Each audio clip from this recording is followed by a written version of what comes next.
everybody. Welcome to the Perils and Phandalin D&D 2024 edition one-shot. This was originally supposed to be live streamed. My computer crapped out, so we are recording this because we still want to play it, and we still want to share this with you all. So you are watching this probably on YouTube right now as a recording, and we're still going to get together and play this game in a few hours using the new 2024 5th edition rules and characters, classes and backgrounds and races and things like that. So let me go ahead and have our players introduce themselves and who they're going to be playing. Tell us a little bit about their character. And then once they introduce themselves, I will kind of set up what we're going to be seeing here. And then we'll jump right into the D&D one-shot. So let's go ahead and start with ERIKA. ERIKA, why don't you introduce yourself? Hey everybody, I'm ERIKA. I'm going to be playing Gemma tonight. She is a wood elf monk. She's actually my first ever D&D character that I created back with the 2014 rules. So I'm super excited to see the differences that they've made to the monk class for the 2024 rule set. And Gemma was kicked out of her monastery and told, like, girl, go get a life and some experience. So she has tried a number of odd jobs on her travels and has wound up as an adventurer. So excited to see where her time in Phandalin takes her tonight. Awesome. Thank you. And then let's have Derek introduce himself and his character. Hello, everybody. My name is Derek. I'm going to be playing a cleric, Derek the cleric. My cleric's name is a dwarf named Derk, which is a very wonderful play on my own name because I'm not that original. Derk is a dwarf cleric that was raised in a very small community of dwarves by his father, who is a high priest, and his mother, who homeschooled his 17 older brothers and himself. He decided to go out into the world and spread the word about the one true dwarf father, and has learned some very interesting things along the way. And what's the subclass that Derk is? Oh, good Lord. You would ask me that. I don't even know. I would. I think, if I recall correctly, it's probably life domain, right? He is life domain, yeah. Okay, gotcha. Yeah. I just pulled it up, actually, so yeah. Okay. Yeah. All right. Next, let's have ERIN introduce herself and her character. Hi, everybody. My name is ERIN. I am playing Vasira, a halfling bard. She's very friendly and charitable, but she can be pretty impetuous if she thinks somebody is being treated unfairly. She and her sister used to travel together, sort of a roaming sister act, but then her sister got married and decided to retire from that life. So Vasira's kind of been just on her own for a little while. Just the roaming minstrel life. She does have a charm bracelet. She and her sister have matching charm bracelets that they value more than anything else in the world. And she would prefer to talk her way out of problems than actually fight, since she's only 3 feet tall. Fighting's not really her strong suit. Nice. All right, and then last but not least, Ryan, why don't you introduce yourself and your character? Yes, hey everybody, I'm Ryan, and I am playing Xelos tonight. Xelos is a wizard, Asimir wizard, so he has the spark of the plains within him.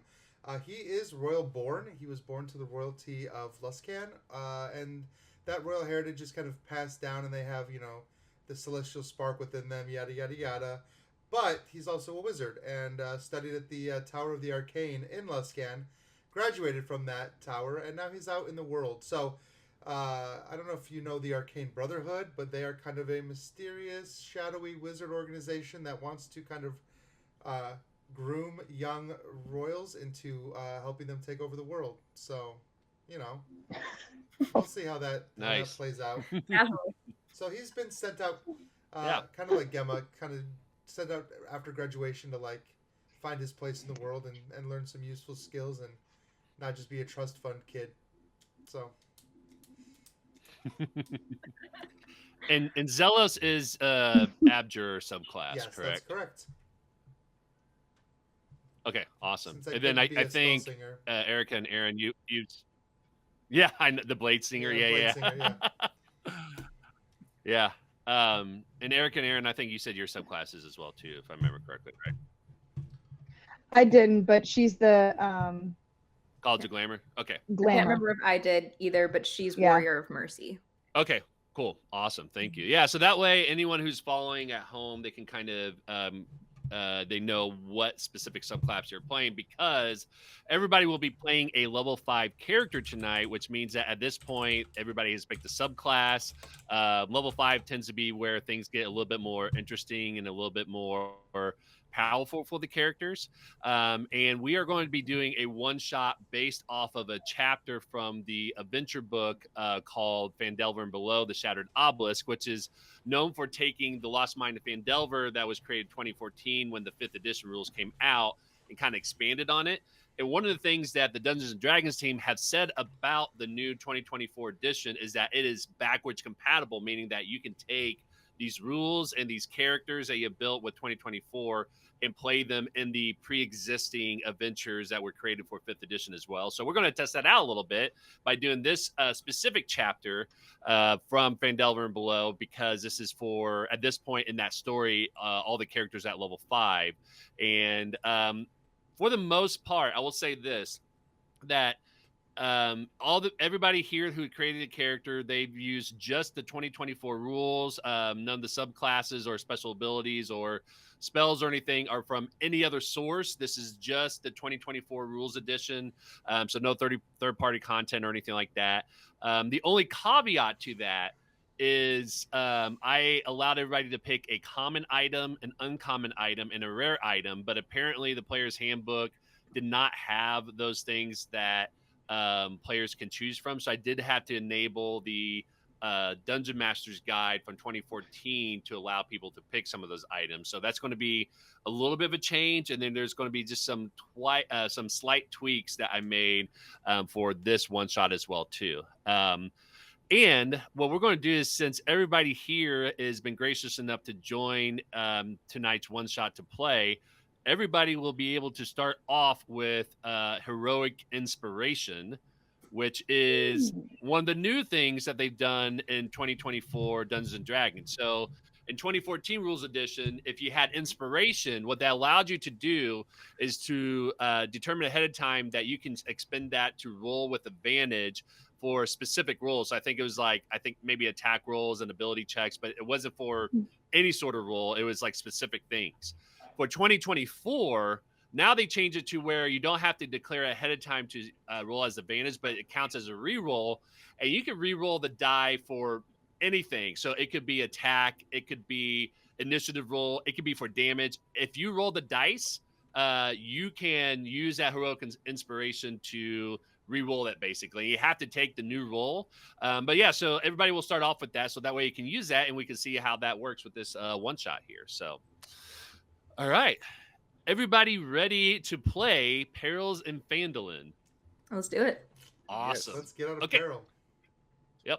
And then I was going to have some music, but since we had technical difficulties, we would just have everybody just imagine that there's mood music playing right now as I set up the scene. If I actually knew how to play these guitars, I would Oh, help. that's but like they do not belong live to bard me. music, because that's what's Sorry. happening. No, Exactly. All right. the singing, not the playing.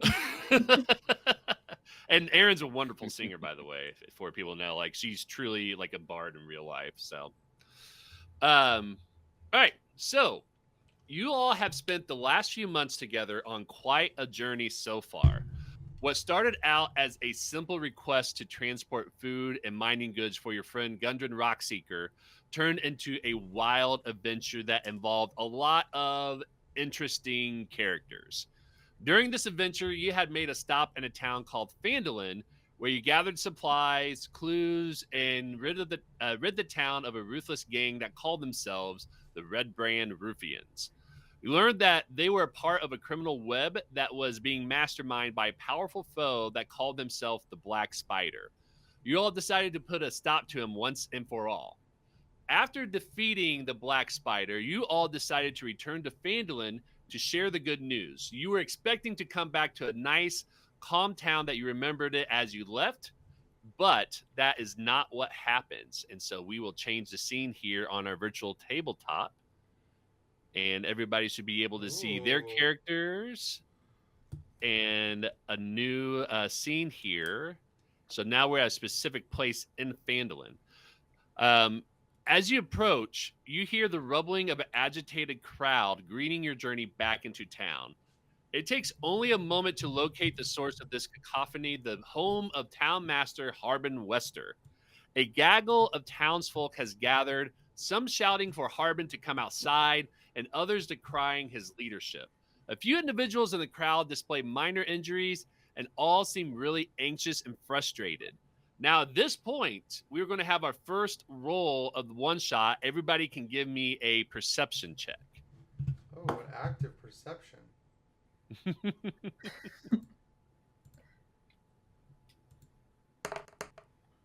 Oh, 19. That's a 9 for Vasira. A 13. That's a 9 for Derk. Vasira and Derk is kind of, enamored by this scene that's in front of them, not really, paying attention to what's specifically being said, but just kind of looking and seeing what's happening. Gemma and Xelos, you all are able to hear what some of the people are saying to be able to make out some of these things. And so these are the things that you hear from the crowd.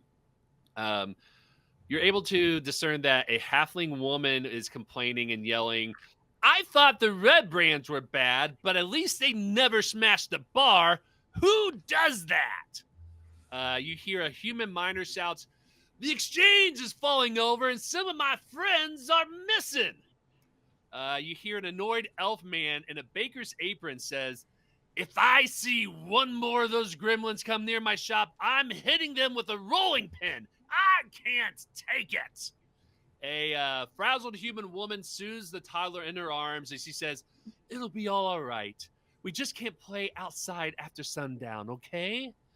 And then finally, you hear a human man hold up a sketch of an orc woman yelling, "My wife's been missing for days. Do something, you coward. Stop this." And as this is going on, you all see from the house over on the west side here, there is a man that kind of steps out to the side of the house with the door open and kind of peers over, and he sees the four of you. And from your previous journey, you all know that this is Harbin Wester. And he sees you and he goes, "Psst," and motions you inside to the house. What do you all want to do? I mean, first of all, Derk wants to yell out, "Oh, hi there, Harbin!" We would do that. I mean, how well do we know this guy? Maybe the villagers have a point. We don't know that this guy's a good Yeah, guy. you've met him. Okay. You but met him think about casually. this. Go ahead. But if all that they're saying is true, we'll be alone with him. Yeah, and is we that can a take good care of thing it or a then. bad thing? Well, I guess we'll figure it out when we get there. We could split up. I'm not Two of us. splitting up.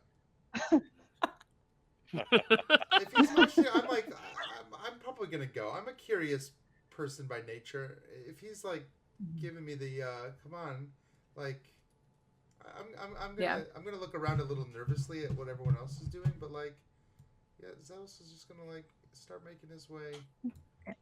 Do we notice if the people out front have seen us? Like, are they going to see us walk around the side of this house?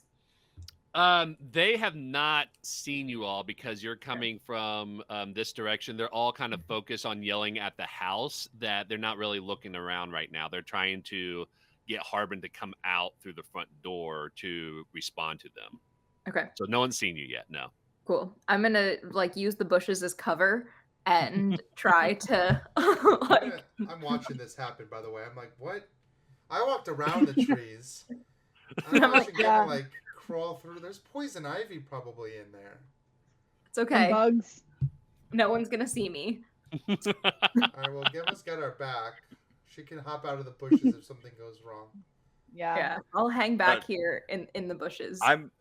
I'm walking over and for real, loudly proclaiming, "Harbin, hi! It's so good to see you." Just full on dwarf voices. Yeah. So Arvin is looking at you, and he's like rushing you to get in from yelling at his name. Okay, I'm on my way. You do see like a couple of people from the crowd like hear you say that, and they look over at you. But you will all probably get inside the house before they could try to stop you here, because they were so focused on this that they didn't realize like what was going on until you walked around the corner here. So Harbin will motion you all to come inside and have a seat inside of his room here. All right. I'm like, this isn't so bad. This is not exactly what I expected. He's doing pretty well for himself. Yeah, make like a mad dash across the the grass from the bushes to like get into the house. Like trying so hard. Yeah, especially after Derk is like yelling like Arbin, you know. Is there a roll, a somersault in there somewhere to get in the door? There's definitely a somersault. We're getting out of the bushes. We're like somersaulting across the grass. It's like it's giving, spy novel. Exactly. Yeah. So as you all come in, Harbin shuts the door behind him, and you notice that, and you know this before from when you were briefly in Phandalin, a couple months ago, but Harbin is somebody he's the town master. You know that he kind of got this position not because people have a lot of like respect for him necessarily, but he was really like the only one that was willing to like had any sort of ambition to be the town manager essentially. So he's not like a mayor where he's like governing a lot of things. He's just sort of kind of the person where there's like disputes or if there are things that need to be taken care of or whatever, he's kind of the person that would do that. But he kind of let it go to his head that he feels like he has a lot more power than he actually has. But he's also somebody that he doesn't want any sort of tension or negative interactions or confrontations or anything like that as well too. And he's an older gentleman. He's probably in his 50s. He's a human male. The clothes that he wears are clearly like clothes where he's trying to make himself look like he's more of like upper class, but the clothes he got like seem like they're more like from a thrift store that's almost borderline like what children would wear as costumes a little bit, but he's tried to like spruce it up. Oh, I noticed immediately. Like more presentable. Yeah. I noticed immediately. And recognize the new money. Yeah. And so Harbin, as he shuts the door, he's like, kind of saying this more to himself. But he says it loud enough that y'all are hearing this. And he says, I understand that they're angry, but do they really expect me to take care of everything? I can't take on a gaggle of no good ruffians by myself. I can't stop anyone who's determined from breaking buildings and stealing things absurd. And as he says that, he looks over to you all and he says, I'm sorry, my friends. It's so good to see you again. Since you've been away, there's been a series of crimes that's plagued Phandalin. From what people have been telling me and from their eyewitness accounts, the culprits are more than likely goblins, from what I understand. The crimes have caused unrest among the townsfolk, and they're asking me that I need to take action to protect Phandalin, but I'm not an investigator. I'm not a constable, and I'm just being overwhelmed by their everyday insistence of yelling at my house and telling me to do these things that just are things that I do not have legal obligations and the physical prowess to be able to do anything about it. But I know you all, when you were in Phandalin, a couple months ago, you were able to take out the Red Brain Ruffians. And so I want to ask you all if you can investigate some of the crimes that's happened around the town, help the victims as much as possible, find a way to stop these culprits for good. I've tried to do this myself, but I couldn't keep up with the multitude of incidents here. Would you all please be able to investigate this? I'll be more than happy to offer a payment of some sort if you're able to do this.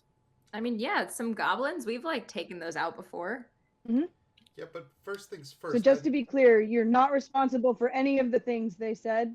That's what you're saying. You've just been overwhelmed, but you're not responsible for any of it. Yeah, why don't you go ahead and give me an insight check? Okay.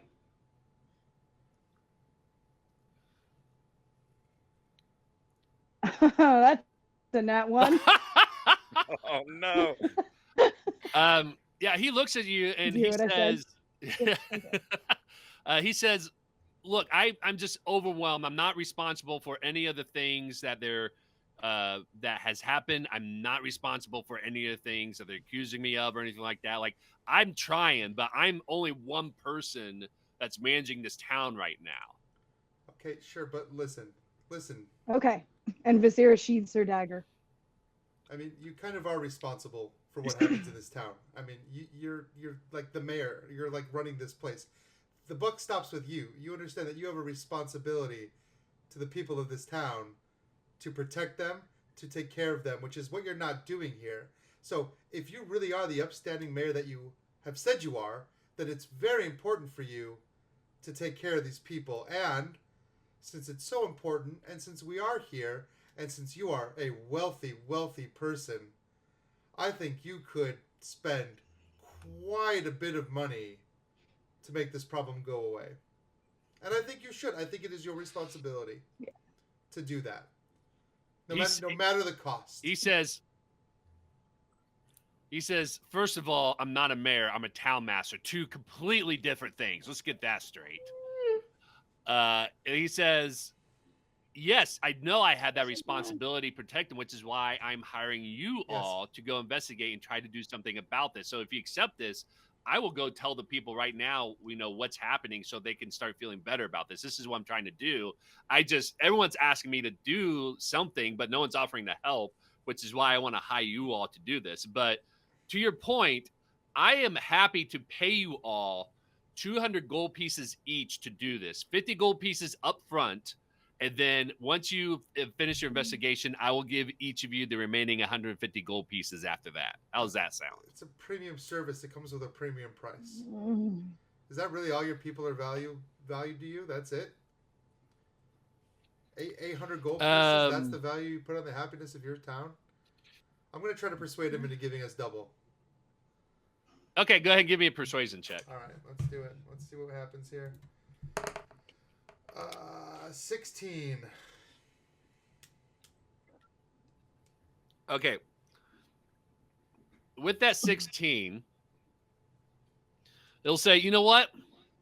You're absolutely right. You all have done a lot of good for this town, and you are definitely worth the money because you have shown time and again, just what you mean to this town and what you're capable of. I'll be more than happy to double the price of what I originally offered. So I will give you all 100 gold pieces up front and then 300 when you finish. I think this we is can each. agree on that. I'm gonna shake on that. Okay. Mm-hmm. Derk, you good? Derk disappeared. So, Dirk's Is wandering this around. Derek saying this, or is this Derk because Dirk is of Dirk's wandering the house. score of -3? what?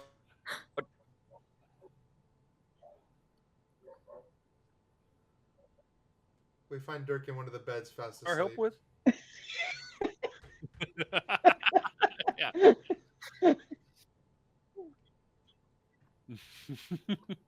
I think this is a good deal for us, Derk. Yeah, I think we're going to agree on behalf of Dirk. I think we know him. Derk, have we ever steered you wrong before? We probably have, actually, in the past. There's one or two I can think of, but I'm sure that was an accident. Hey, there he is. Your definition of wrong. What is wrong? What is wrong? Well, I mean, I've got they've some never scripture I steered you can wrong. show you They've that tells steered you you. exactly what wrong is. Give me a minute. He starts to fish around for like his holy book. It's all good. Trust us, Derk. This is gonna be fine. We're gonna make some money. It'll be deal. good. You can print more of your pamphlets. It'll be great. Oh, okay. Oh, that's a good idea. Thank you. Okay. Yes. We'll do whatever whatever you want to do. At that point, Harbin will say, well, here are the crimes that I want you all to investigate. And you can, decide whichever one you want to go investigate first. I don't think, there's a particular order you need to check out because they seem like they're 4 different incidents that aren't related to each other, other than they all seem to be possibly goblins. That's pretty related. I mean, that's the only connection, though, right? Like, you know, this is there's no other order of Sure, operations. they seem like here. random attacks or like random, no real motive. Well, at least The not PEMDAS connected and other quest than they're all selection. done by the same group, but you know, All right, for whatever reason, right? all right, what do we got? He says, if you go to Barthen's Well, which is right behind their shop, Barthen's Provisions, goblins have smashed the well winch before fleeing underground into the well itself. The second crime was at the Miners' Exchange, where goblins stole one of the building's cornerstones, which has caused the building to tilt. The third place to investigate is the Shrine of Luck, which the goblins destroyed and desecrated and trapped people inside. Now the people have been out and rescued from there, but the Shrine of Luck was destroyed and desecrated still, and they're still trying to fix that up. And then the last place for you to investigate is at the Sleeping Giant, which is the tavern that you all have visited before, where the goblins have ransacked the bar there as well too. Well, I mean, I feel like the Leaning Building maybe just needs a new like PR campaign slogan. It could become a tourist spot. Yeah. Yeah, Like not too bad. the leaning Mhm. tower of Phandalin. Mm-hmm. Yes, yes. I mean, I love it, but you have to talk to the owner about it and see if they're going to be on Oh, board with that. I'm sure I can manage that. All right, He says, so- well, I appreciate that. Thank you very much. And to kind of skip ahead a little bit so that way y'all can go to wherever you want to go to first to investigate. Barthen will take you all outside in front of his house to where the crowd is at, and he'll try to address them, but some of them will be booing and throwing stuff at him. But when he announces that he has hired you all, the party that they all recognize from your adventures before, to investigate these crimes, they all seem really happy. Some of them are shaking your hands and saying, welcome back. And they seem to be really excited about this. They're still kind of pissed at Harbin, but they're happy that finally something's going to happen about these crimes, because they know that you all will probably more likely be able to take care of it. So that happens. Which place do you guys want to go to first? You want to go to Barthen's Well, the Miner Exchange, the Shrine of Luck, or the Sleeping Giant? Well, let's discuss that for a second. It does seem like the Okay. well might lead us back to their lair if they went down underground. But and we probably should fix the well. We probably should fix the building. I don't know there's much we can do about the Shrine of Luck that was destroyed or the tavern that was ransacked. Like, I'm sure someone's cleaning that up. I don't know if that's us. We need to go clean that up, but the well probably would actually lead us back to the goblins. That's what I was thinking too, that it seems like if that could be like a base of activity for them. Yeah. Okay. Yeah. Okay. Plus, they need water. Yeah. Maybe, you know. Water, yeah. They can't kind all of import important. their water from Icewind Dale, so No. It's true. It's expensive, that glacier water. you know it's worth it. Every penny, or copper, I guess I should say, worth every copper. That's why they're bottling it and selling it, right? Mm-hmm. That's where we get our ice from too. All right. So the party is going to go to Barthen's Well, then, correct? Yes. Yes. Yep. Head to the well. Awesome. Okay, well, let's go ahead and change the scene. You all take about the next, it's about maybe a 20-minute walk from Harbin Wester's house to Barthen's Provisions. And, excuse me, when you all approach Barthen's Provisions, you notice that the modest gray brick well, which is right here, that sits right behind the store, is crumbling and falling over. The well's walls are toppled over, and there's chunks of brick and stone littered by the nearby grass. And the wall's roof is splintered and caved in. So just like what Harbin said, like it's pretty much been destroyed for the most part, or at least been vandalized and kind of broken. It's still kind of sitting up, but you're unsure about its structure at this point. But as you are looking at the well, you do see that the winch and pulley have been smashed into pieces. Hmm. Okay.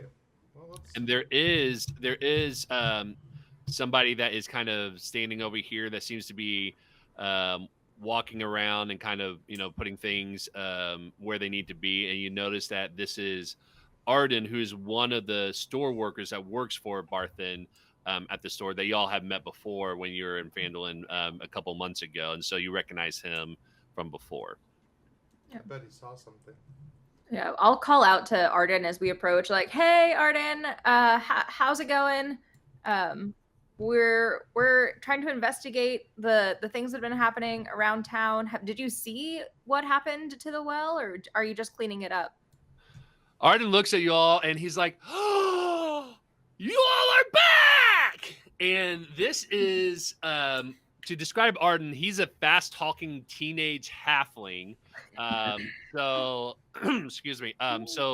Vasira, he like kind of connected with you because there's not a whole lot of other halflings in Phandalin, and so when he met you for the first time, he's like, "Ooh, more halflings around, right?" He reminds me of my nephew. He's like, "Yes." He goes, "Okay, so here's what happened." And he's a fast talker, so he's going to kind of like, breeze through this and all that, right? He said, "I was taking stock of the store when the goblins destroyed the well, all right? When I chased them off, I heard one of them say, 'Hurry, back to the rest.' I don't know what that means, but the vandals then jumped into the well and they fled underground, okay? They were really strange folk, like a bit bigger than me. They have like long, flat ears, big heads, hands that glowed with strange magic. And what I noticed is that since they attacked the well and escaped, the well has been dry. It used to have water, but it's completely gone now. I think they may have dammed the well's water source underneath when they were leaving. And when they arrived at sundown, they didn't go after any of our stock or anything that we had in here. They just went straight to destroying the well, which I thought was odd because you would think that there's a lot more value with what the stuff that we sold, but they went straight to the well and that's what they were doing. So yeah, it was crazy. This has been like the most fantastic thing that's happened in months since you guys have left. That is pretty crazy. And you said their hands glowed. Did you see them use any kind of magic? No, like, I assume it's magic, but I've never seen magic like this before. And it has like kind of a interesting, like, green glow, like you could kind of see through it. So it wasn't, like really prominent, but like it was definitely, you could see it as like almost like as bright as a torch when they were walking around with their hands glowing all the time. And it looks like it kind of maybe stuck out like a few inches from their hand. So it wasn't like just on their hand, but it was kind of maybe floating away from it and went down to probably like, a few inches below their wrist. But yeah, it was like a really green glow that I've never seen anybody do before. Interesting. That's so odd.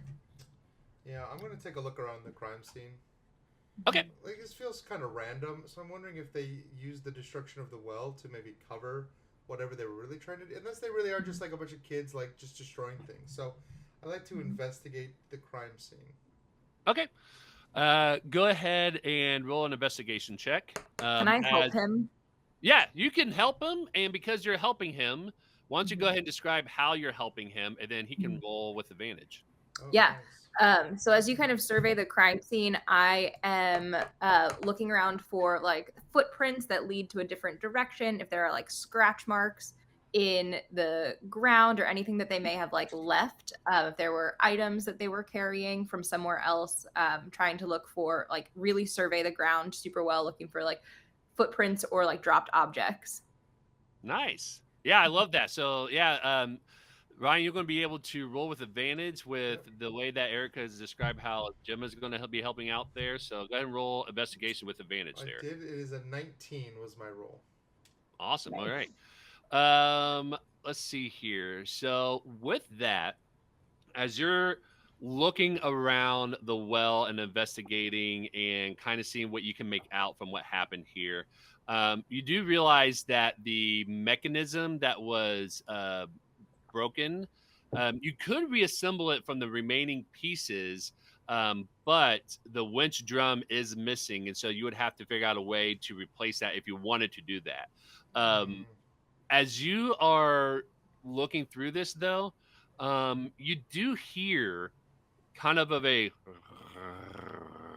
like a low gurgling growl coming from the well. Gemma, since you were helping him, why don't you go ahead and roll me a nature check here? Okay. Alrighty. That is a 15. A 15? Okay. As you're listening to it, you can tell that this is definitely coming from a creature and not like a supernatural, like environmental thing. Okay.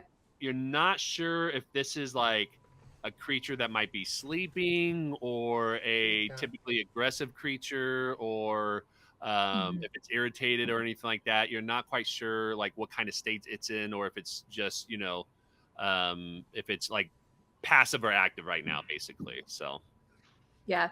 Can I see into the well?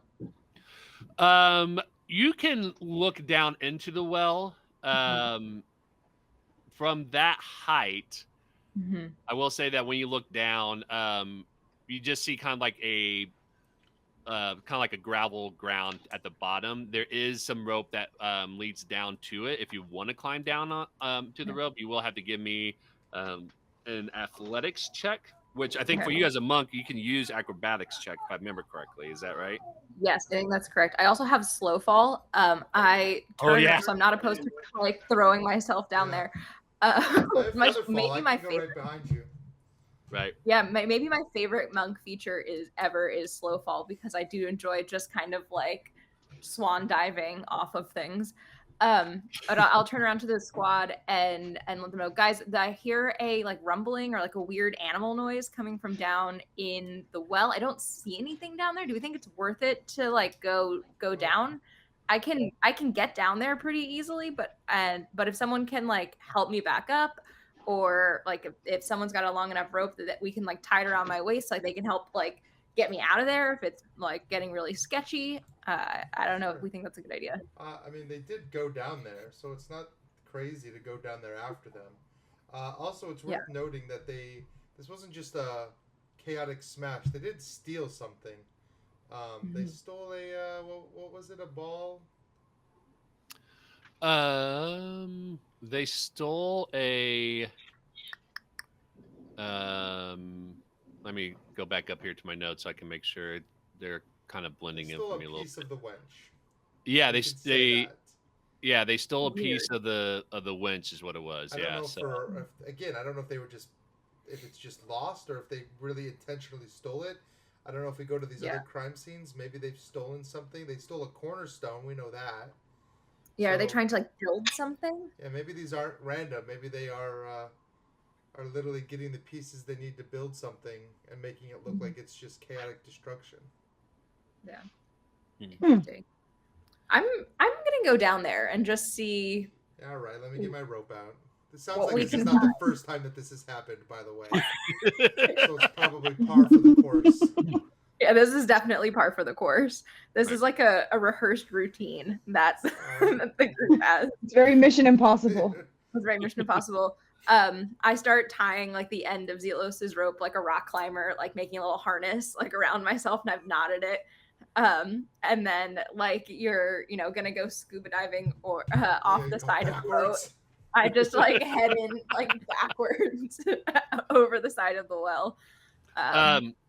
Before you, as you're tying the rope, before you jump into the well here, Arden kind of sees you doing this, and he's like, "Are you guys going to try to restore the well's water source by chance?" Yeah, if I'm down there, why not? If we can. He goes, "I know Barthen would really appreciate that." And he just kind of like stares at you like really a little uneasy about it. Hey, what are you staring? Are you concerned that Barthen wants it restored? Come on, you can tell us. What is happening here? Would you rather you had no water? If someone wants to roll a persuasion check to try to me. convince him to tell you. I wanna. Go ahead. I was about to say. Well, that was a 16, but was with my plus 10 modifier, it's a 26. Oh my god. So what do you say to try to like persuade him to talk to you? And honestly, like, here's the thing: I would have given you Halfling advantage, bond. but Well- like unless you had like a natural 1, like because you're a You know halfling and he me. has that connection with you already. You So know unless me, you rolled a I'm a natural halfling. 1, you were probably going to get it. Yeah. You can trust me. Us shorties got to stay together. No, it's gonna. I'm pulling the Auntie Vasira card. Yeah. Come on, Arden. You know you can tell Auntie Vasira anything. He goes, well, he's like, every time I draw water from the well, I always get vivid nightmares after I drink from it. And I just think it's cursed with bad luck. And I just been happy that it's been out of service because I just never had a good feeling about it. So I know, Barthen is really wanting to get the water restored, but I don't want it. I don't want the water back at all. You said I- cursed with bad luck. Yeah. Okay. That sounds All like right. a job for an Nightmares. abjuration wizard. Yeah. He was like, that probably happened. I just forgot. Arden, I think that makes it more reasonable that we should go down there and see what's happening, because if there's some kind of curse that was placed on this well, like we can try and reverse it, or this could all be connected. We promised not to bring the water back unless we fix what's wrong with the water. Yes. We will He figure goes- something else out for water for the town. He looks at y'all. He's like, okay, that sounds good. Bye. And he like runs out like really quickly. Like this is how scared he is. He's just like, he knows that you're going, and he's just like, sure, whatever you want to do, but bye. Aw. I probably could have persuaded him to come with us. Oh, No, no way. All right. no way. Yeah. So okay. All right, down she goes. Before you jump the down Yeah. in there, he said that he thought the water was cursed. Could I cast Detect Evil and Good just to see what you're jumping into? That's super valid, Dirk. Okay. What exactly? Can you read me what? Yeah. Detect So, Evil and Good since the location of any aberration, celestial, elemental, fey, fiend, or undead, also if there's a hallow spell active, the spell's blocked. Blah blah blah blah. Yeah. So, if I'm trying to look through stone, it's blocked. But yeah. So basically, if there's any aberration, celestial, elemental, fey, fiend, or undead, or if the hallow spell is active there. Okay. Was somebody else going to say something? I have something in my back pocket. If he does sense evil down there, I'm gonna do something to help her out. Okay. Do you have to roll for anything for that, or you just cast it? No. automatically? No, I it's just just- cast it's it and just- it happens. Oh, you're talking to him. Sorry. Yeah, no, that's fine. That's what I thought, but I want to double check, make sure. Yeah, 'cause no, again, it's this just a is new concentration rule, spell. so you never know. So Yeah. okay. And it's a concentration spell. How long does it last? It lasts for 10 minutes. 10 minutes. Okay. So why don't you describe like how this casting this spell looks like when Dirk does this to detect good and evil. So he walks over to the well and just not with any pomp or circumstance, just kind of bends over and puts his head fully down into the well. Mm-hmm. And then you just see light shine up around it. And Nice. then he just kind of hangs out. Just bent over at the waist, head in the well. And what's the range on this again? 30 feet. 30 feet. Okay. From that point, you do not really detect anything of any of the things that you had mentioned before that the spell, is trying to detect aberration, fiends, or any of that stuff with it having a 30 feet range. Now, you do have concentration, and you can cast it for 10 minutes. So as you go down, you can still kind of move around and see if there's anything else that is out there and try to detect like at a distance from it. But since it's cast like about 30 feet from where you're at, you do not detect anything at this point. All right, Dirk, you think it's good? It seems to be pretty good. I'd say you're good to go. All right, over and out. I'll Right. give two tugs if I need help getting back up. Sure. I'm And just if, like, if you need us down there, call. We'll come down. sounds good. Awesome. And I slow fall all the way down. Can I be like investigating the walls of the well, like looking for like passages in the walls or just like anything that seems kind of out of the ordinary as I'm slowly falling? Yeah, you could definitely do that. Yeah, you can roll investigation and see how you're doing. 15. 15. Okay. As you are falling down to the bottom of the well, and when you're falling, like it's kind of like a soft landing, right? Because it's not like Yeah. like you're jumping, you can land, with the regular force, and like you don't take any damage. It's like one of those like you literally like slow fall, so it's almost like you're being low, like almost like floating down, like Peter Pan style type of thing. Yeah. Okay, so as you're going down, you do smell like there's a lot of damp earth. It is tinged with acrid rot that fills your nose. The walls itself do not really look very extraordinary or different than what you expect the inside of a well to be, but you're already kind of, as you're going down, sensing this as you're going through, like halfway through the well. It's just hitting you before you even hit the ground. I'm crawling back up as I'm falling down. It smells weird down here. Yeah, it is an old, gross well. No, there's something else like rotting down here too. Hmm. Sounds disgusting. Sounds great. I'm not going down there with this rope, I'll tell you that. Yep. So let's go ahead and switch scenes a little bit, and it's just Gemma going into the well here. So what we're going to do is put Gemma right here. So when you get down to the bottom of the well here, after you kind of like when you were yelling up back to the group, like you're yelling up and you're like halfway down the well at this point. As you're coming down, you see what looks like the remains of underground river that snakes through the cavern. Though a pile of rocks right here blocks the head stream. So as you can kind of see, as it gets here, it starts to, gets cut off here from the source from this block of rocks. And the far corner here is a pile of carrion and sewage that is being dragged by a three-legged creature. Oh, you can see now. Yep. Interesting. Yes. Okay. Well, now, that because doesn't look. Now, notice the size. So this is a large creature. Yeah.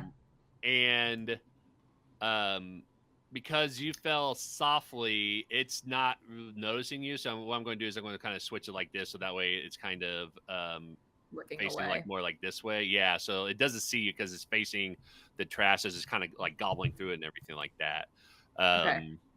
But yeah, so it's feasting on a pile of trash. You can recognize that the trash is is from the town above, so it's somehow got the trash from the garbage from Phandalin. And right now it doesn't detect you or notice that you had come down, even though you had yelled. You kind of yelled up, and so it doesn't really hear like you yelling that. And as you landed, because of your ability to slow fall, it doesn't hear you or notice that you had fallen down to that spot. So all right. Gemma like clocks it in the corner and is like, shit, like this is why I don't slow fall by myself. They tell me this all the time. Like, don't just do things, Gemma. Like, it's like what's going through my brain right now. And I'm like so tempted to like tug twice on the rope and be like, GTFO. But first I want to see if I can get any kind of like insight check on the beast. Like, is it really malevolent? Do I think that it's like doing good down here eating the trash? Because like theoretically that would be keeping the water clean. from the well and not like mixed in with the sewage and trash from the town of Phandalin. So I don't want to like immediately think that we need to come down here and kill it if it could be like actually doing a service. Yeah, definitely. Go ahead and roll. You can roll insight or I would say insight or investigation. And I would probably even say perception. You could probably do perception roll as well too for this. Okay, I'll do insight. That is a 16. 16. Okay. So as you are watching this creature, gobbling the trash, and it's just like it's like very, very messy. It's not even, trying to be delicate or anything like that. It's like a creature. It's like, just kind of like chomping through. This is its meal for the day and all that. As you study and notice this from some of your studies from before, you do know that this is a creature called, and above the table, I have no idea how to pronounce this, but this is how we're going to pronounce it. It's an Otyugh, like Otyugh. Cool. And this is an aberration. Okay. So the reason why Derk wasn't able to detect it is because it was 30 feet down. The well from where you were at to the bottom was about 20 feet. And as you can see, it didn't go out far enough for him to be able to detect this. And that's why he was able to sense that before. Yeah. I tried. Say what? I tried.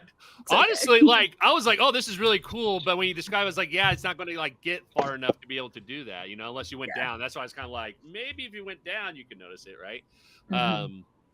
But you also know from some of your studies that this is like not friendly creatures at all to anybody. Like it's one of those creatures that it'll just attack anything and anyone that's in sight that's not one of its own, basically. So you know that it would be pretty dangerous to try to engage with this creature if you tried to. Okay, cool. Not seeing anything else like major down here other than where it's been kind of forcibly caved in. I give like 2 quick tugs on the rope and start climbing. Pull. Oh, All right, so we go back to Barthen's Well, where it all started 20 seconds ago. And what does Gemma tell the party, if anything? Okay, cool. So I jump back up. Nothing at all. As I pull myself over the side of the well, I look at Derk and I'm like, you tried really hard and you had a good idea, but it was just in the far corner. And I start describing what's it called? The Otyugh. The Otyugh. I start describing the Otyugh to everyone. Like it's been like garvoning the trash and just like super messy eater. It has 3 heads. Definitely couldn't take it on by myself. But there is a like man-made cave-in, or the side of the wall has caved in to trap the underground river water source from the well, and that's why it's dried up. But I don't think the Otyugh caved in. No, but it like seems like the goblins trapped him there, and that was probably what was poisoning the water. We could kill 2 birds with 1 stone. This is what we were hired to do. Do we fight it or do we ignore it? I think we probably should fight it. I don't think it's like doing any benefit to the town, but open to suggestions. No, it's fine. I'll take my nice fancy cloak off and hand it to Arden. Is Arden still out here? Do you go inside? Arden's still in the store. Like he doesn't want anything to do with it. I will hang it from a nice branch of the tree. Gently drape it over. Because if we're going down to this well. All right, down the well. For an adventurer, Xelos, you're very particular about your clothing. I haven't washed this cloak in months. Oof. And it's still a cloak. Very expensive clothing. This was designed by Elminster's tailor. Wow. Right, let's go kill something. Nice. All right, so everybody wants to go and try to attack the Otyugh, right? Yeah. Yeah. I'm going to fly down the well with my It's mean and bad. Asimir wings. Okay. Because you have that. Everybody's going to try to go down and not make noise. Yeah, I can go down first and hold like the rope taut and see if people want to like try and slide down or climb down the rope quietly. I mean, I can fly, so I will just do that. Okay, gotcha. How is Vasira and Derk going to go down? You guys just going to climb the rope down? I'm just gonna climb down the rope, and I'm naturally stealthy, so I can always just hide behind one of you if I need to. Okay. All right. So Gemma and Xelos is able to go down without a problem because of their special abilities. Because Gemma is going to be holding the rope, I will let Vasira and Derk roll athletics check with advantage since he's helping with that. Okay. Okay. Athletics, you said? Yes. Ooh. Unless you have an ability that says you can use acrobatics in place of that. I do not. Okay. Right. It's a 14 for me. Okay. With advantage, right? Correct. Good. 21. What was the first roll? 5. Yeah. Oh no. Two very different rolls. All right. So as Gemma goes down to hold the rope, and Xelos uses their wings to kind of float down and land down here, and I'll go ahead and put everybody's token on the map, and you can kind of move yourself wherever you would like to be at. Vasira and say what? Like, let's not rush in. Right. Vasira and Derk was able to kind of just climb down the rope, and everybody was able to land down there and not make any sound. And you know, just like what Gemma noticed before, this aberration, it's a 3-legged creature. It almost looks like some sort of like stegosaurus without like the spiked horns on its back or anything like that. And it almost looks like it doesn't have any eyes from when you're looking at it. It has a couple of tentacles, and it has a large mouth as it's like, you know, just kind of gobbling up the trash here and the garbage. Derk, you're still within your concentration range with your detect good and evil, and right now you are right at 30 feet, and so you can like move your detection like towards that direction. And what I'll do is I will give you a religious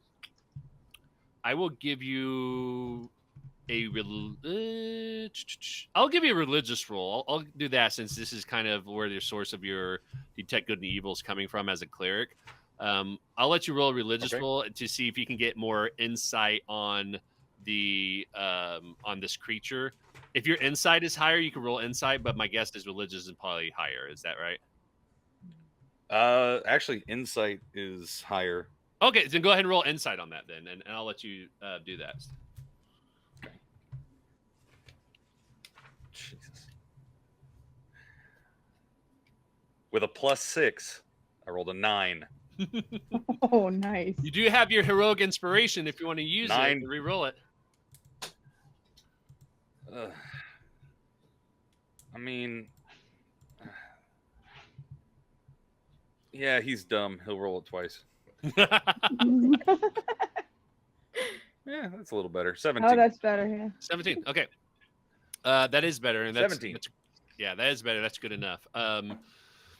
As you are detecting as you're casting your detecting good and evil on this creature with this spell that you casted and concentrating on it, you start to pull in the information that Jim has already told you about this being a large aberration. You also get the sense that this is a creature that is a very tough cookie to take down as well too. This is one where it has some abilities like, you know, dark vision. They can have a little bit of telepathy that they're known for, casting out you know, different messages to other creatures. But this is also really well known for its abilities to be able to have some vicious attacks as well too. Okay. I imagine we've faced at least one aberration before, and I want to take a sort of cautionary action, and I have this thing I can do at will. It's called heroism, Okay. and I can only cast it on one person. Okay. Because I can only currently cast it out of a first level spell slot. Okay. But I don't want to cast it on myself because I'm naturally brave. All right. But do I know who is most likely to be frightened in our group? Is that something I know, or am I metagaming too much? So I can stop doing that. I don't think in this situation. I mean, that's something that you can probably role play, but I don't think there's one that would really be. I mean, I would say if anyone would be fearful of this, it would probably be Derk because of his background, being a cleric and knowing a little bit more about aberrations than the rest of you will. Like, he probably can realize like how dangerous of a situation this can be. Okay. But other than that, like, I don't think there's anything that really stands out more, like why somebody else might be more fearful than the other. So, Okay. Does anybody? Okay. All right. Well, what it does is it gives you 4 temporary hit points and makes you immune to the frightened condition. Probably give Nice. that to Derk if it's giving him from a meta gaming above the table Yeah. standpoint. The extra HP Yeah. is nice. All right. Is anybody not wearing armor?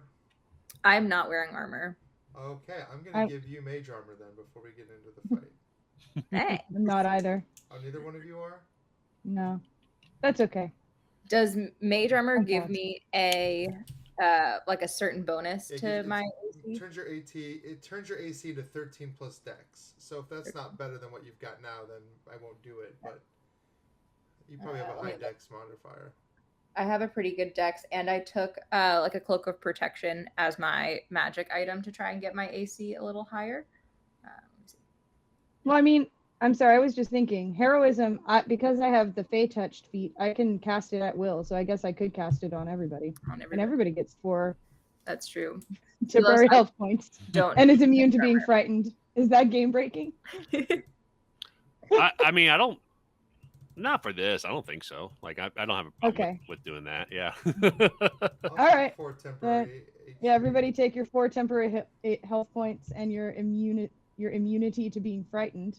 Sweet. So does that mage armor benefit you 13 plus dex, or is it not? Oh, it says it gains temporary hit points equal to my spellcasting ability, which is 4 at the start of each of its turns. Oh. Oh. Hell That's yeah. concentration though. If I break concentration, it ends. Okay. So just keep that in mind. Yeah. So nobody needs. All right. So I can cast it on the bard then on Vasira, but normally it's 10 plus dex, right? So it should just give everybody +3. If you're not wearing armor, it should give you +3 to your AC.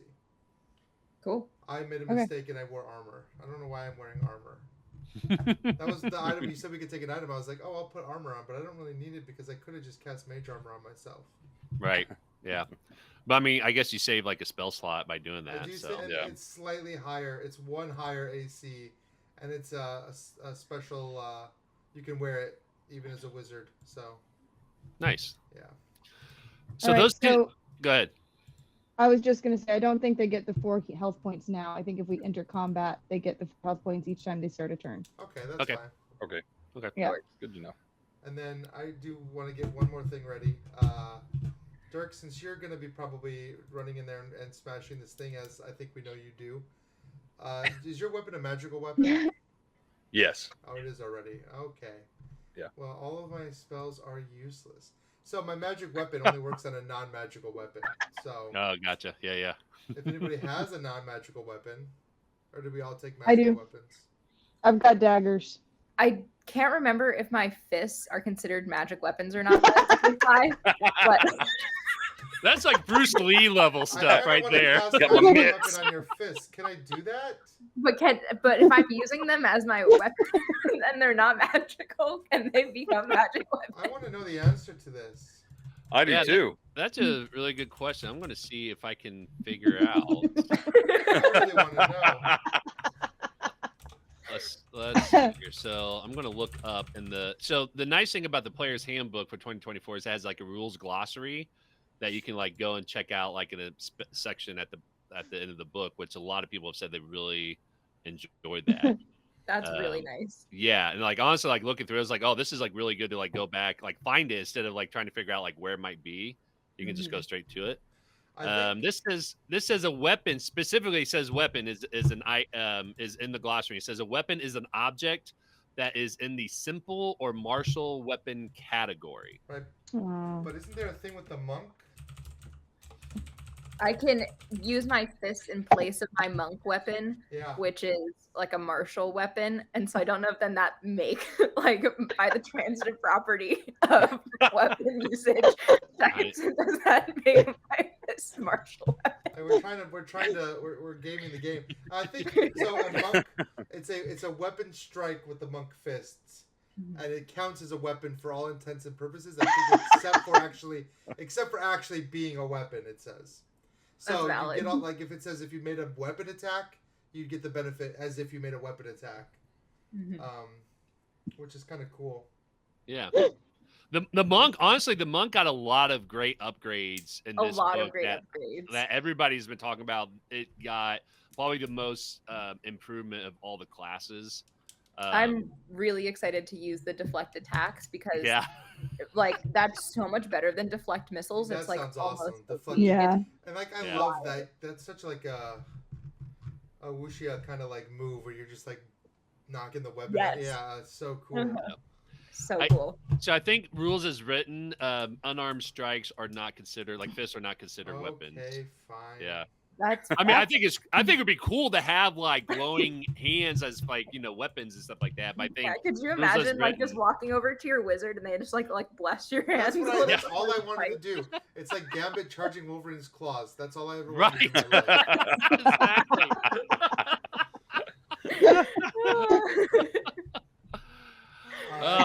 But that's a fair ruling that my fists are not weapons.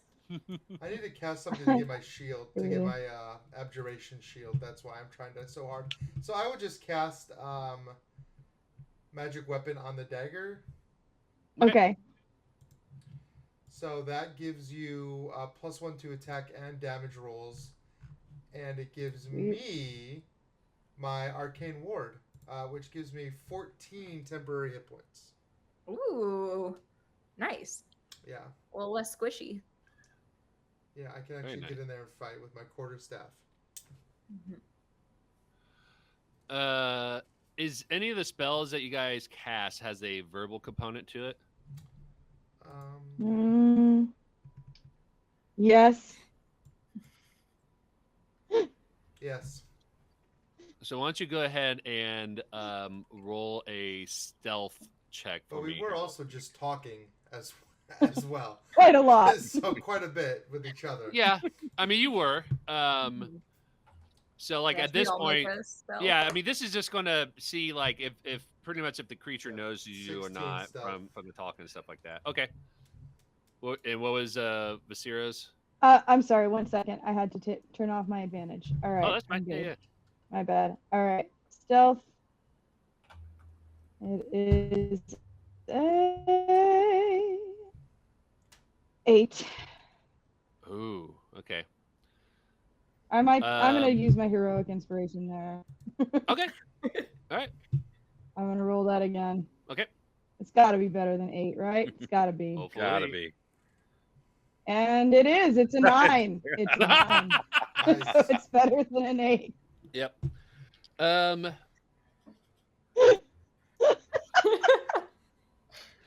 So here's what I'm going to do because I think I started singing "We Are the Champions" a little too loudly as I was doing my heroism thing. So this is what I will do because the reason I'm asking this is because there's a new rule change in the 2024 rule edition. I think this would be a lot of fun to do. So this is what I'm going to do.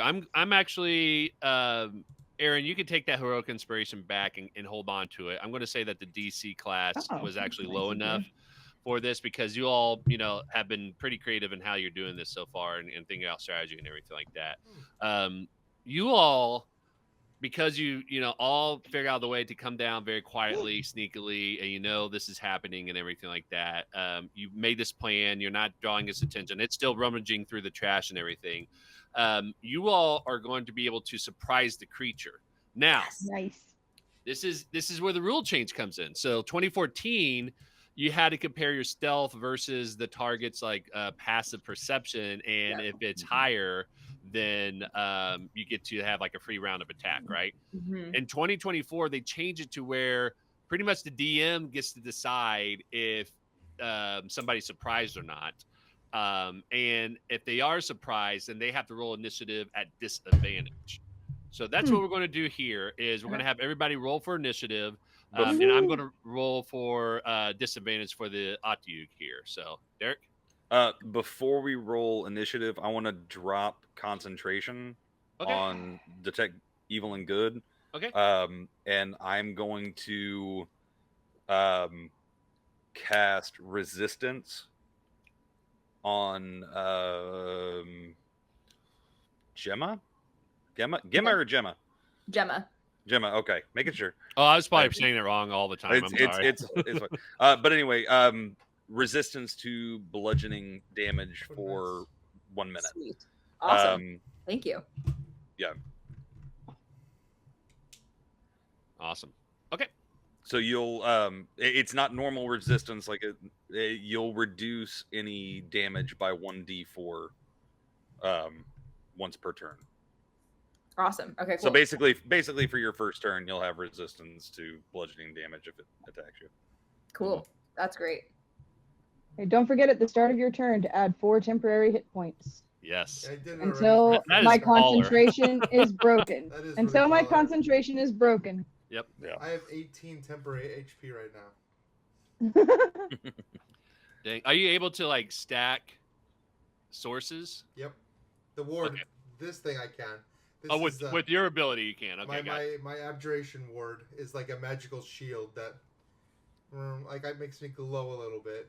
So I'm glowing a little bit, Right. like a shimmering blue energy, something tasteful. Nice. Not too Tasteful. gaudy. Yeah. Not like Very demure, very mindful. Very Right. cutesy. not like a disco ball shining around, right? Correct. Not like a neon green. Right. Yeah. All right. So now we got that all settled. I will go ahead and ask everybody to roll for initiative, and I will roll disadvantage for the Atyug here.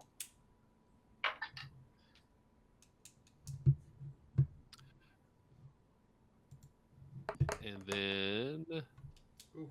I will ask everybody for their initiative rolls here in a second. In Owlbear Rodeo, if you see the little like 2 swords icon in the top left-hand corner, that's actually initiative list. So you can see the order of initiative roll by clicking on that. Oh, cool. Yeah. So, Neat. okay. Gemma, what is your initiative? I got a dirty 20. Nice. Nice. Are you at the level where like you can like roll with advantage yet? Not yet, no. Okay, gotcha. That's I a little just bit later. rolled nicely. Dirk? I do get to roll initiative with advantage, and I rolled an 8. Still higher than the Atyug right now. So, Vasira? 10. 10. Nice. All right. And then Xelos. 19. Wow. Nice. Dang. Okay. Well, we will go ahead and start with Gemma. Gemma, what would you like to do? All right, cool. So knowing that the rest of the squad is going after me and the Atyug is going last, I'm going to try and stunning strike on this first attack. Nice. Okay. Nice. If I can. Let's find out. Alrighty. Oh, come on. D&D Beyond. There we go. Okay. All right. So I'm going to run over. That is a 24 to hit. Okay. Which is pretty good. And then you must succeed on a DC 15 con save or be stunned. Ooh. Okay. Wow. Yeah. Hey, Ryan, just to let you know, I think like there's some tapping or stuff going on from the microphone from your video feed, just so you are aware of that. Okay. Yeah. I don't know what it is. Yeah, I'm not. Oh yeah, I don't know either. It's just it sounds really weird. It almost sounds like the microphone's being moved or something like that. So, okay, so It might be my 24. mouse dragging across the table. Oh, that might be it. Yeah. So, all right. So 24 to hit. Mhm. Why don't you go ahead and roll damage? So the way I do as a DM is that I have people roll their attack and roll their damage, and then through story, like through the narrative telling, I pretty much tell you like what happens and if you're successful or not to kind of keep you on the edge of your seat to see if you actually succeed or not. So that is 4 points of damage. My second attack missed. I imagine I got a 7 to hit. So okay. Yeah. So just the first one hits. All Does 4 right. damage. And the first hit was for the Constitution saving throw. Yes. Okay, gotcha. And it has to go past what? 15. 15. Okay. As you go up to do the stunning strike, describe like how does Gemma usually? How would she attack? Like what kind of fighting style or move? Like what does it look like when she does that attack? Yeah, it's very like martial artsy. And so she's up there. She has like a wide stance and is kind of like jostling back and forth. And then when she stunning strikes, you can see that her fist actually like starts to glow a little bit, and she like connects it with the monster with like a little bit of like a jolt of electricity. So it kind of like stuns it like you're would electrocute yourself in an outlet or something like that. So she just like makes contact with her first fist, and you can see the monster take like a little bit of an electric jolt. And then she winds back, but used like too much energy with that first attack and just kind of like straight whiffs with the second attack. And is a little embarrassed, but like shakes her hand out, like, stretches her fingers and is like really hoping that the stunning strike took hold. And this is we try to stun the creature, right? If it failed the Constitution saving throw. So as you do this, the first strike does land, and the creature goes, and it like whips around at you, but does not seem like it got stunned at all. So it will take that 4 points of damage, but it was not stunned from that attack. Okay, so this is new for stunning strike. So on a successful saving throw, your speed is halved until the start of the target speed is halved until the start of my next turn, and the next attack roll has advantage. Holy shit! All right, I know. I know. The next attack roll has advantage. Yes. Nice. So it's not stunned, but its speed is halved until my next turn. So like it's gonna like not be able to move that far, and like Xelos, you'll have advantage on whatever you do. This is too good. Am I next? Well, Jim, are you done with your turn, or is there anything you want to do? Because I know you got like focus points, and you probably have a bonus action that you can do. Yeah. Too, right? Run away. So I spent my one of my focus points to do the stunning strike. Right, But I will take the opportunity attack to try and like back up out of its range. Okay. Half. Yeah, because we'll see if it doesn't have as much movement to get close enough to me to be in. Okay, but it could still use the opportunity attack. Like that wasn't something that got removed from. Okay, gotcha. All right, what's your armor class? My armor class is a 19 because I took exclusively AC boosting magic items. All right. I mean, that makes sense. Nothing should be able to hit you. Right. Okay, it'll take its reaction to try to attack you for the opportunity attack. So a 19. Cool. Yeah, so as you run away from the Otyugh, it takes its tentacle and like whips around and goes and swipes at your feet. But you were able to like time it so you jump right over its tentacle and it completely misses you. So you were safe from that attack. Flipped over the tentacle, right? Yeah, flipped over. Yeah.